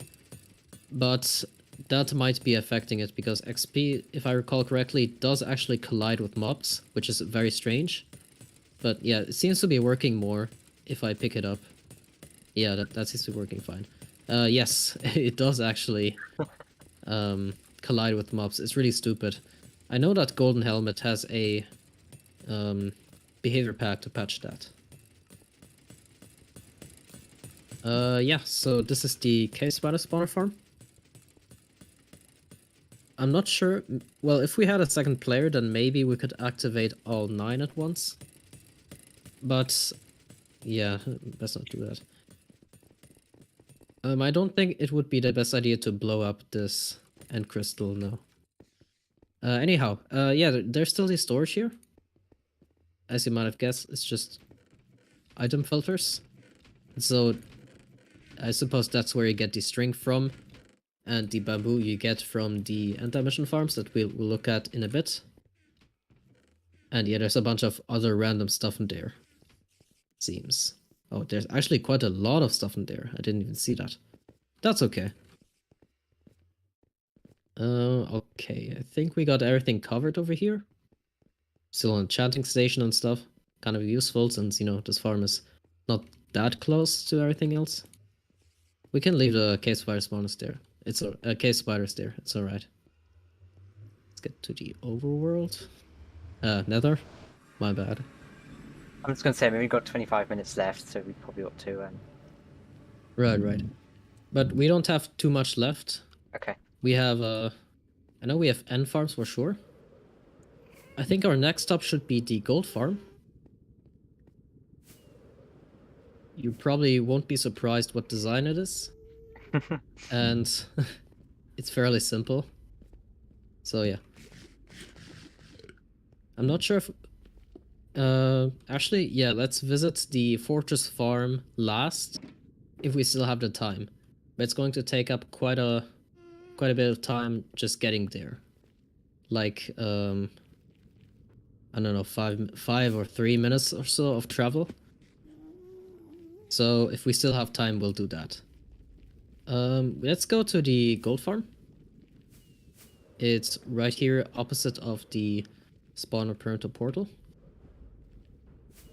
Let's see if we got everyone here.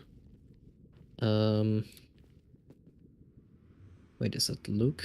I think Luke got lost, I'm not sure. Ran out? Oh, wait.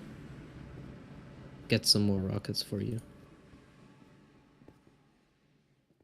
I have like a full shulker box if you need any.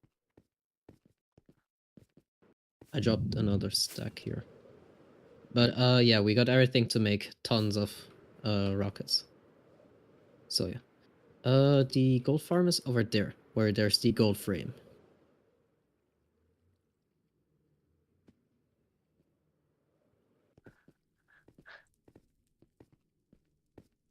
Let's go through the portal. And I suppose you all went through the portal already? So Yeah, you're all in the mesa? Yeah. Just start walking already, or did you just fly? Oh, we just flew. Okay, that's better. Yeah, so let's just fly. Straight up, and if your render distance is high enough, you should be able to see the gold farm. So this gold farm is nothing too special. It's just my signature design. Yeah, and it kind of is outdated in some regards, but it does the job. So we just use that for now. And it was a fairly simple build. Not too simple, of course, but relatively speaking, simple. And so, if we're speaking in terms of numbers, this has 4 portals and nets you about 100,000 XP per hour, which is around 165 or 167 levels. Maybe it's more, I'm not quite sure. But the thing about it is that it's not very lag efficient. In fact, I'm pretty sure that this farm alone gets the server below 20 TPS, which is kind of bad, considering we're planning a much bigger gold farm. So that's why I've also been looking into alternative server hosting options. But yeah, this is the classic gold farm. I think it looks cool. That's also part of the reason why I like building it. Does look really imposing on the mesa terrain. It does, it does. Made a 2D side XL wither base gold farm. Oh yeah, I think I saw you Kai talking about that gold farm of yours. It was kind of silly, but you know. I think Luke and I, before we were really members of like, Discord communities and whatever, I think I may have got this wrong. Luke, you have to, correct me. I think we made a 0-tick portal farm using wither breaking. It was just so obscene. It was ridiculous. So weird. Actually, there's something quite interesting about how this all started with portal ticking. Initially, when this was discovered, we were all still in the middle of the craze of zero-tick crop farms. And so everyone thought that in order for this to work, you would have to break and relight the portal in the same tick, so zero tick, so to speak. Yeah. But that's actually not necessary. You just need to relight it in whatever way you want. And so, yeah, it's very strange. Portals are in plants, yes, but they work. Pigment spawning works on random tick, like plants do. So that was the general idea. Anyhow, there's a bunch of shulker loaders down here. Those are a design of mine. They're just single speed. I'm not even sure if they're still lossless because shulker mechanics are very bizarre.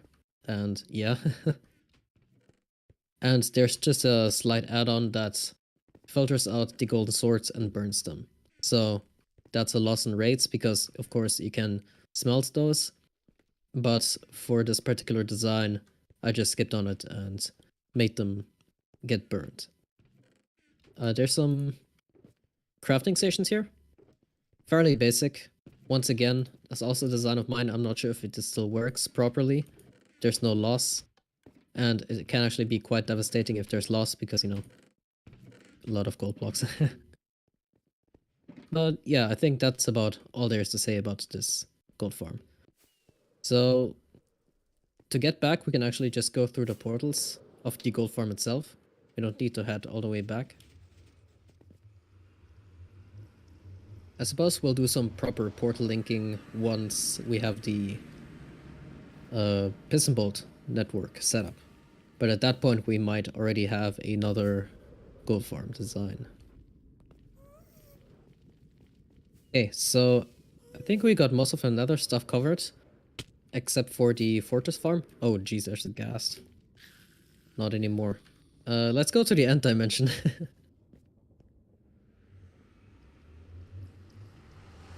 And since we're landing on the portal here, the server froze up. That's quite common. I was like, Oh no, look! I was standing in the portal for like a good 10 seconds before actually going through. Yeah. You rubber bandit. Oh boy. Oh no. Where did you die? Did you die in the nether?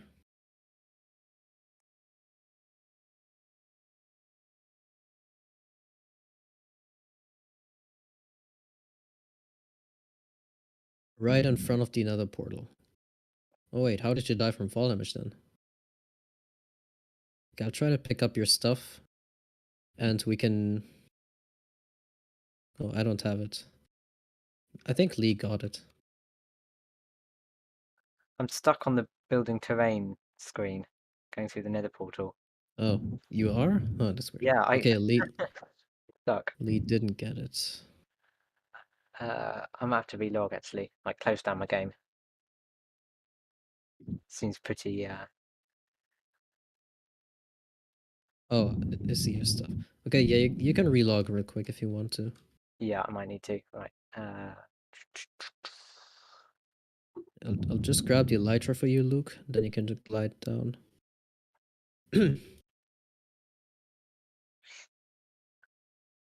Alright. Where are you, Luke? Are you running to the portal? Oh, there you are.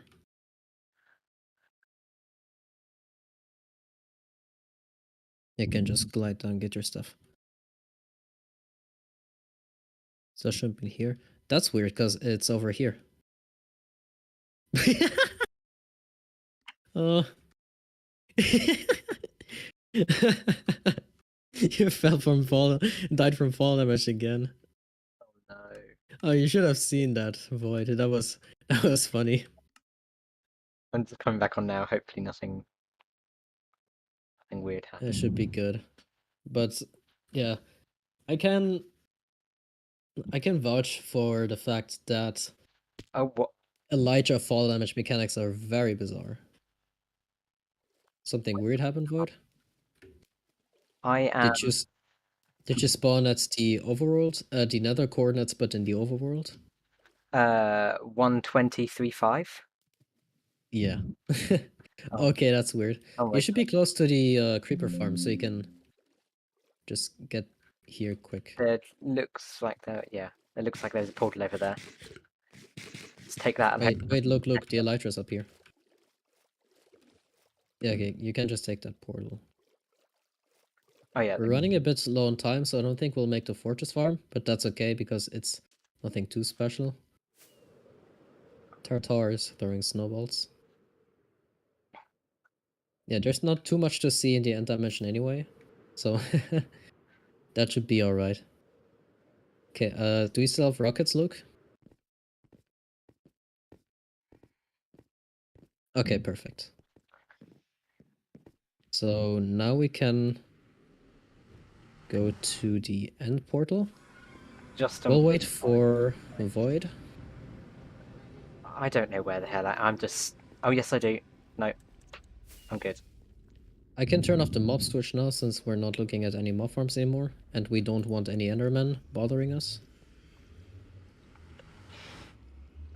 Oh, server froze up again. Oh no. It happens sometimes. I'm gonna have to stand out the portal then until it fixes itself. Otherwise, I'll. No, it's unfrozen already. You're not Okay. causing any freezes. It just occasionally happens. Happens for me too. I think it happens when you load the mob switch sometimes.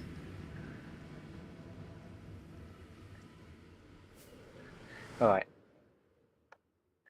Okay, so I'm not sure if you're all... Yeah, the TPS freezes. It's the entire server. So I'm not sure if you're all familiar with the location of the end portal. So you just go behind the nether portal from the spawn perimeter. And then you can either go up the staircase or there's a small bubble column elevator. I'm not sure where Luke is. He got disconnected.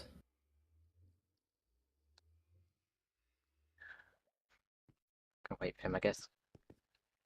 Yeah, oh, you said he got stuck in loading terrain. Oh. Right. Is that a problem with your server hosting or Minecraft in general? I'm not quite sure, actually. I don't get that issue myself. And I suppose sometimes it just takes really long. Sometimes I get random crashes too. Not just on the server, but also in single player.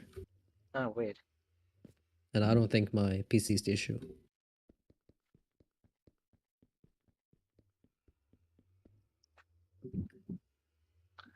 Right. Hopefully Luke can make it. But yeah, we should be completely fine on time. Yeah. And if any of you have urgent matters to attend to, you can, of course, just go wherever you need to. It's loading resource packs, Luke says. Strange.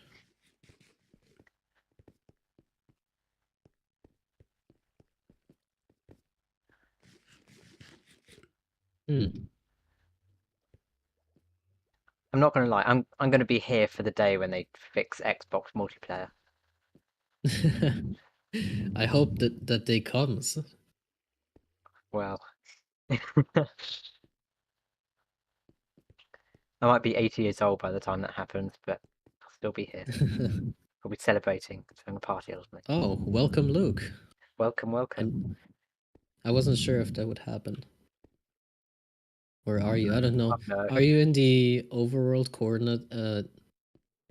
In the nether coordinates, but in the overworld? It's very strange that that happens. Guess the conversion just doesn't. Are you 125? Yeah. Found a portal. Okay, that's good. Honestly, we should like place a portal intentionally there Yeah, we should. for that very specific purpose. Do you know what's Oh really yeah, and when I logged back in, I could see my player doing like the block particles. You know when you fall on a block, but it had the missing oh text, yeah, you know, with the kind of dirt with the writing on it. oh yeah, the update block. Yeah, I think I might Okay, be falling on the water or something. I don't know. that's a possibility. So just a quick heads up before we all go through the the end portal. The obsidian platform is not guarded, like there's no railings around it. So if we're all like inside of each other and we can't see anything, just don't blindly run in one direction because that's a quick trip into the void. The who? Oh, Luke is here. Okay, so you should see a bubble column, or you can just take the staircase. Also pretty quick. I mean, about this area here, I believe Kai built it. Looks pretty nice, but there's some problems. Notably that the fog effect down there is actually blocking the water streams that connects up all of the iron farms. That's no big issue. Okay, let's go through. Gonna do my best not to block anyone. Okay. Okay, so we can just take a look at the end fountain from here. There are remains of a falling block duper, but it was patched, so yeah. Yeah, of course it was. So much stuff indeed, Tartar. So I say let's start with the dripstone farm. I hope everyone made it safely. From here on out, it's pretty safe because it's all... Me. Yeah, it's all glass. So this is a farm that Lee built. It's using Sonderbchef flying machines. And so the idea is relatively simple. As you might guess, it's just dripstone at the top and at the bottom.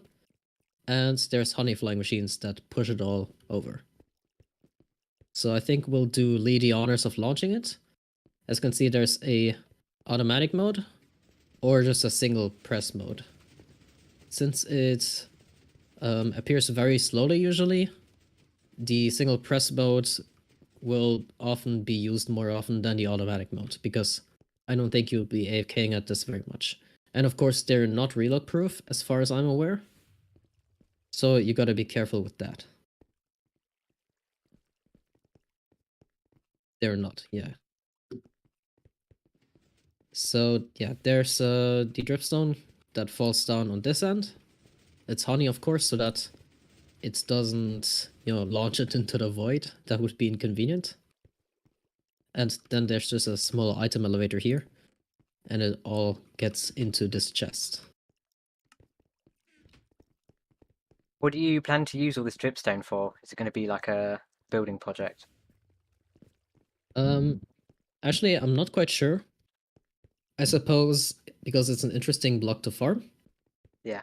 And a potential use is a lava farm, but it's not super necessary. So for now, it's primarily for decoration. Maybe even mob farms. We'll see. Mm. Okay, so we can continue. I think there's a bug at the moment that stops you from being able to pick up items from below dripstone. Might have just made that up, but that's weird. Okay, so we can continue with the basalt farm. So what I want to say about the general farms in the end dimension is that they're all very recent. Those are most of our newer builds, and most of them were actually made in the month of March, maybe a bit of February, and that's where most of it came from. So this basalt farm is a design by Kai Ryu and myself. It produces around 345,000 basalt per hour. There's sadly quite a bit of loss. It could have gone up to 400,000 if there wasn't. And we could have gone with a other approach as well, but we went with a classic approach for now. And as for the braking system, it's the classic snow golem, but we're using Tertar's way of shooting it up from underneath the platform with scaffolding. And then it hits the wither. Okay, so I say let's turn it on. Usually it should run above 20 TPS. I'm not sure if it will right now. I saw the TPS dropping earlier. Okay, so I turned it on. By the way, those shulker loaders are from Kai. Oh, and I'm noticing that there's a shulker boxes missing. Gonna fill that in real quick before it gets messy. Okay, that should be okay. Oh yeah, the TPS is definitely dropping. I'm not quite sure why it's dropping, because earlier I even saw it dropping when we were at a gold farm and it was not running. But yeah. Anyhow, the reason why this wither is called RAM eater is because it eats RAM due to a memory leak bug that occurs from moving blocks. And if you're taking a look at the layout of the basalt farm, there is quite a lot of moving blocks. So yeah, this accumulates a lot of RAM, or rather leaks a lot of RAM, sadly. I'm gonna turn it off because, yeah. No need for a lot of basalt, actually. Okay, we don't have much time left. I hope most of you can stay a bit longer, because we still have some more stuff to show. I'm going to be brief with some of these contraptions. So there is a V-tape super smelter. This is an old design of mine. And it has 64 furnaces. It's rather cheap, but the downside is that you have to wait for all of these smeltables to go in before you input the fuel. Next up, we have a Simtic wool farm here. It's not quite done yet. Tartar, if you would come back. so that we can check out the piston bolt attached to it. So there's a little Simtic hub here for the toggle, but that doesn't matter too much for now, because we're just gonna head over to the piston bolt. So this is super unnecessary. Oops. It pushed me out of place. That's okay. Yeah, so this is a 30 blocks per second piston bolt. Oh god, it looks like I press a direction key. Ah, that's alright. Oh, it looks like Luke took the... Sorry? Where do you get minecarts from? Oh, it's just a button here. Never mind. Yeah, Sure. there's the button here. Yeah. Yeah, Wait, so this is a two-way piston bolt design. And it's overkill, obviously, for a Simtic wool farm.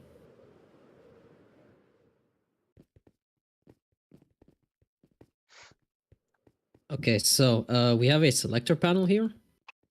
It's pretty simple. What this does, it's just that it locks all hoppers that are not of the color of the sheep that we're farming the wool from. And then we can input shears here. Actually, I'm gonna do that if I have some iron on me.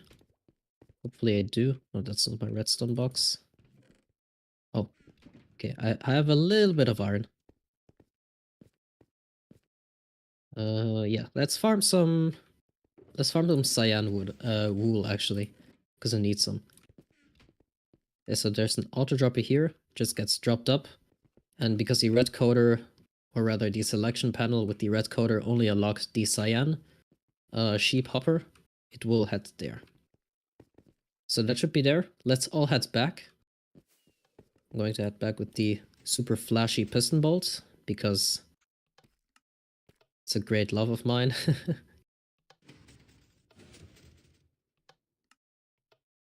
And if you're not aware how Simtic farms work, they mostly work on having stuff outside of your simulation range. So for this farm, we want to all stay behind this chunk border. Yep. Which you can see with the checkerboard glass. And now it's just a matter of waiting until the eyes of the sheep start flashing. That's also a very flashy thing about this farm in the most literal way. yeah. That's about to say. And it's about 50 seconds per shear and 7.5 stacks. You could get more if you put more sheep in the same spot, and it would also be more shear efficient or iron efficient. But due to the sheer badumts number of wool you get, it's not really necessary. And, you know, one could say it's lag and that. So it should be any second now that it starts blinking. Any second. If you have a spyglass, you can... Oh no, you can't see the clock because it's covered up by the decoration. Speaking of the decoration, that was also built by Jinsuo.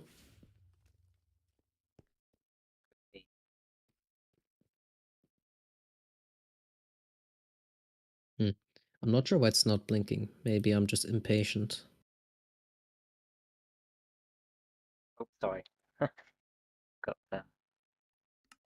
left to activate my auto hotkey script. And... Oh yeah, with the FOV changer? Yeah. Right. I'm just using the spyglass. Yeah, I don't have that luxury, I'm afraid.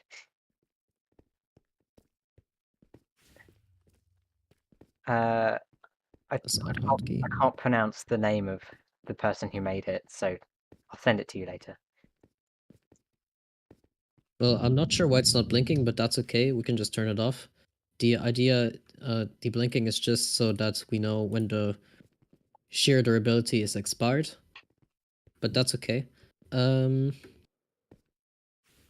should be able to see... Oh, actually, we don't.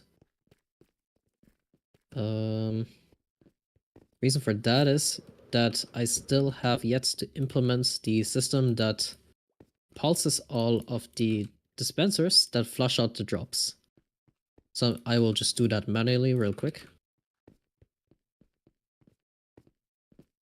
Oh god. Did all the drops arrive?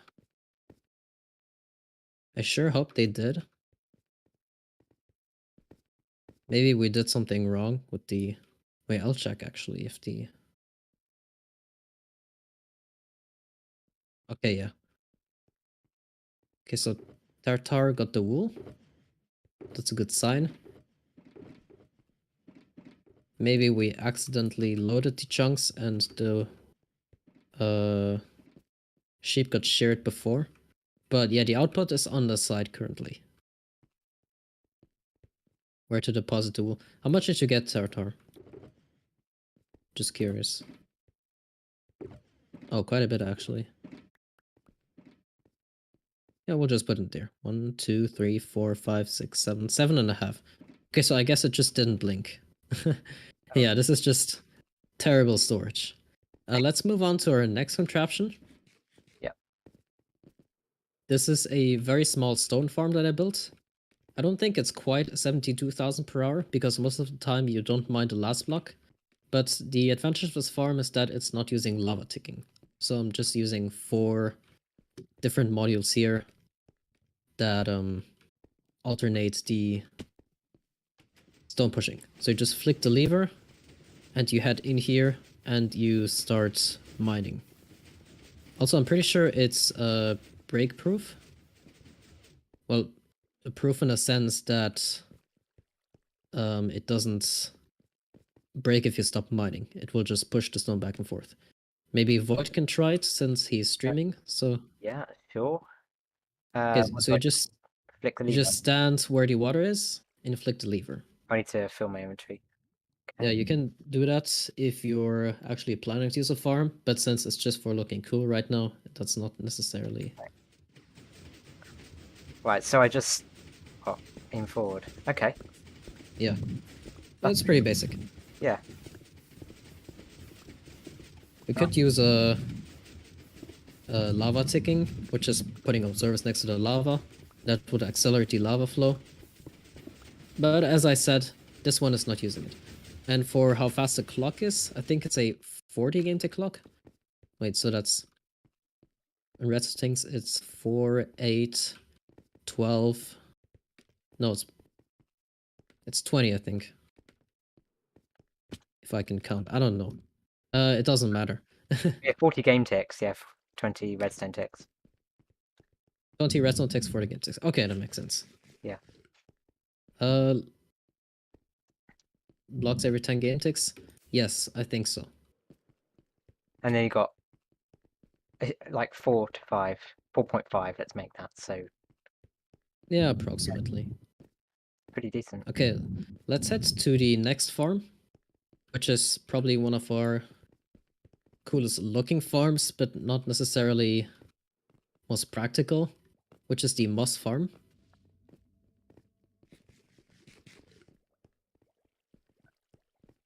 We're already past our time. I hope we're not inconveniencing anyone by staying longer. I think it's We're almost got it finished anyway. Yeah. Okay, so this is the big and chunky moss farm. We have 16 layers, each producing a profit. Well, they're self-sustaining, and I think it's a profit of wait, I gotta calc that up actually. Yeah, second. Yeah, so it's a profit of 1.1k bone meal per layer per hour. It's quite low when you compare it to other mob farms, and the initial idea is that it's more lag efficient, but when you think about it, oh, well, when you run it, not really. So I suppose the main advantage over most other moss farms is that it doesn't use any lava ticking and is more future-proof in that sense. But the other farms are quite small, so that's not really a concern for those. It just looks cool, so I suppose that's the main advantage, to be honest. Yeah. The whole tower produces a profit of 18,000 bone meal per hour, so just about double hopper speed. Let's turn the farm on real quick.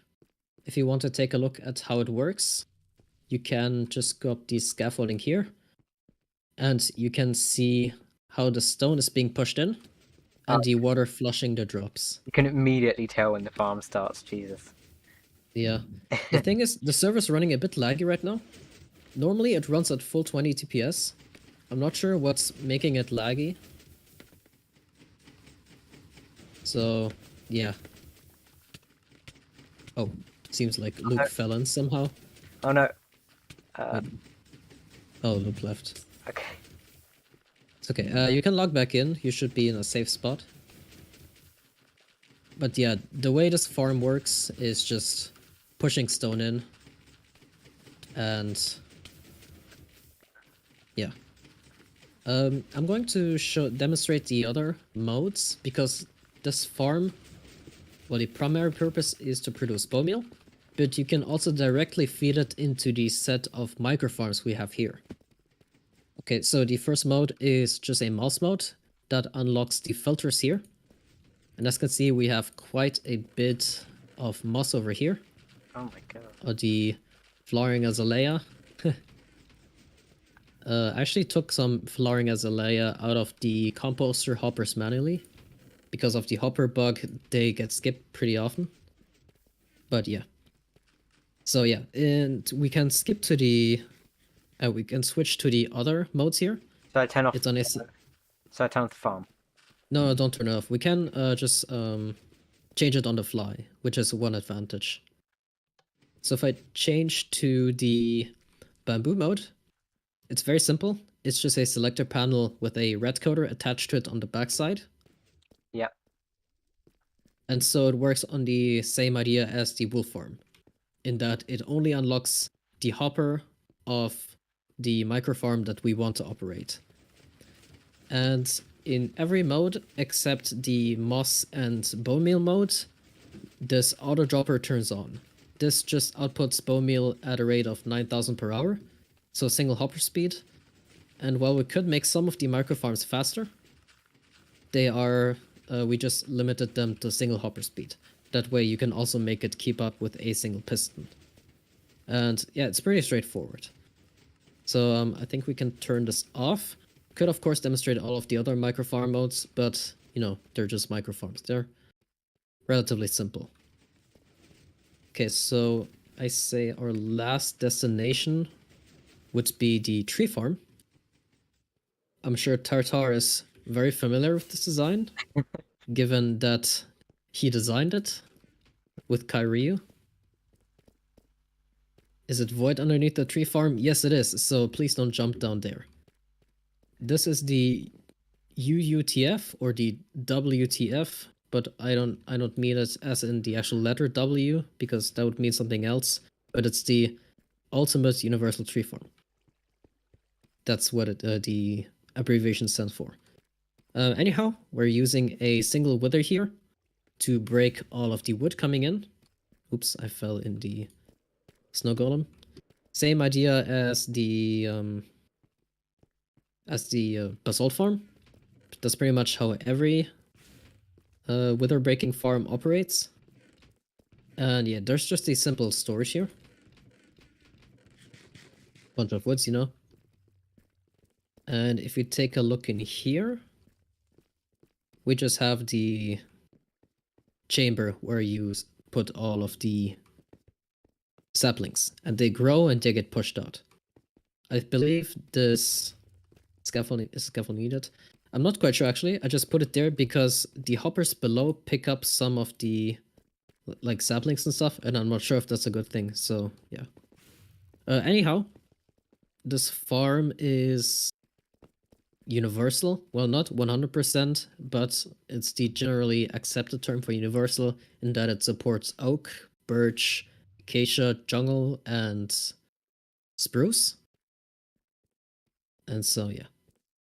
Oh, they're needed to pick up the saplings, but don't they point into a bone meal hopper? Dropper? They don't, huh? Oh, okay, I see. Well, anyhow, we can try it out real quick. Of course, we could demonstrate the simpler modes, but let's go with the more impressive modes. So let's get the acacia mode. As you can see, there's different toggles for all of them.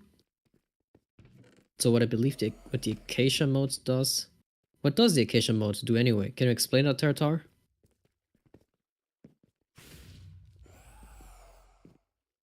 Makes the pistons fire twice. Alright, okay. So let's just turn it on.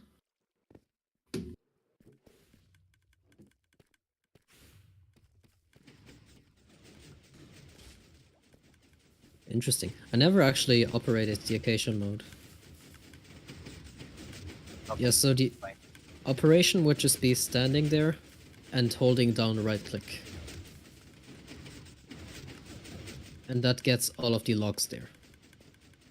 I'm gonna put everything back in there.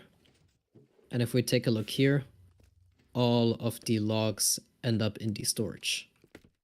It always takes a while before the logs you're actually farming end up in the storage, because there's a whole backlog of logs here. I'm not Jokes funny. on point. Anyhow, yeah, so it takes a while. That's the idea. But yeah, this farm overall is very impressive. I have no idea how it works. I just know that it works because 2 smart people made it, which would be Kai and Tartar. And yeah, I think that was the last of our contraptions. Maybe Tartar has some more things to say on this tree farm, or maybe not. Yes, I think it's pretty straightforward. It's a tree farm that does what it says. It farms those tree types. So maybe Lee, do you know if we miss anything? I don't think we did. We intentionally skipped the fortress farm. We intentionally skipped the slime farm location because it is really far away. And we're already around 15 minutes past our time, but that's alright, I think, because no one seems to be too bothered here. Okay.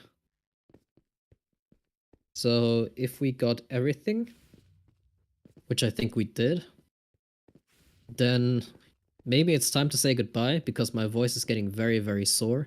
I thought there would be Baden and so talking too, maybe, but I'm mostly the only one explaining things here because most of you are new members, but that's okay. I'll just, sleep over it, I guess, and give my voice a rest. But yeah, I think that's it. So let's see who do we have in here in total. Okay, it's just us 5 for now. But we also have people in the stream, and I guess people watching the video later. This wither's so loud. So, Voice, do you have any parting words for us? Parting words, not really. I'll do a proper outro with my viewers when everything else gets signed off. Can I just open it to my audience for any questions they might have about anything they've seen in this tour? Just as the final thing. Do I count as your audience? The 4 people watching right now. I mean, even if I counted, I don't have any questions, so. Yeah. There's a bit of stream latency, so just Yeah, wait a couple that's alright. seconds.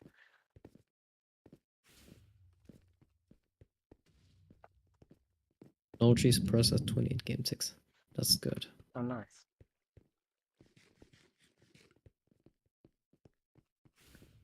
Okay, I'm already going to give the parting words of my own. Okay.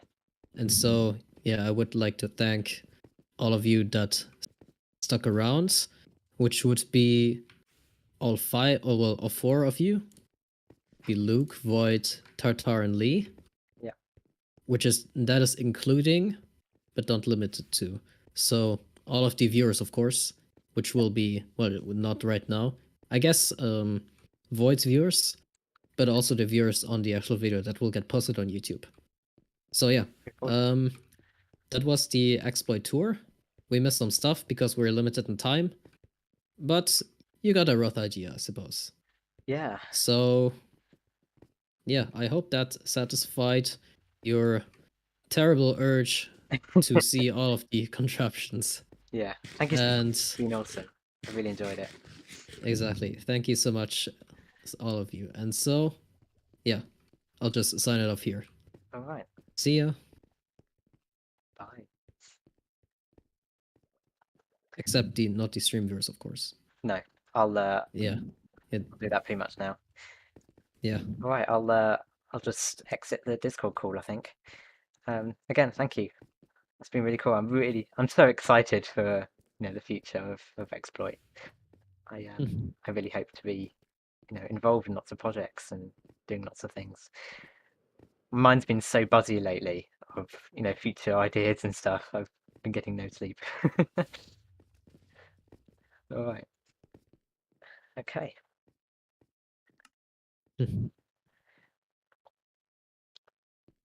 Yeah, it's getting late for some of us. I think Yeah. for Void and myself. Yeah, it is. All right. I'll catch you later then. Yep. See ya. See ya. Bye. All right, and as for the viewers of my stream, that was long. It's been about 2.5 hours ish of just constant streaming. I'm so tired. I'm going to get a good night's sleep, and I'm going to hopefully start posting exploit episodes if I feel up to it. There's a lot that goes into making an episode like that, so expect nothing. But I really hope to satisfy your expectations of what's coming. I have a lot of expectations, as I'm sure you do. So yeah, thank you so much for tuning in this stream. I really hope you enjoyed it as much as I did, and I will see you later. Goodbye.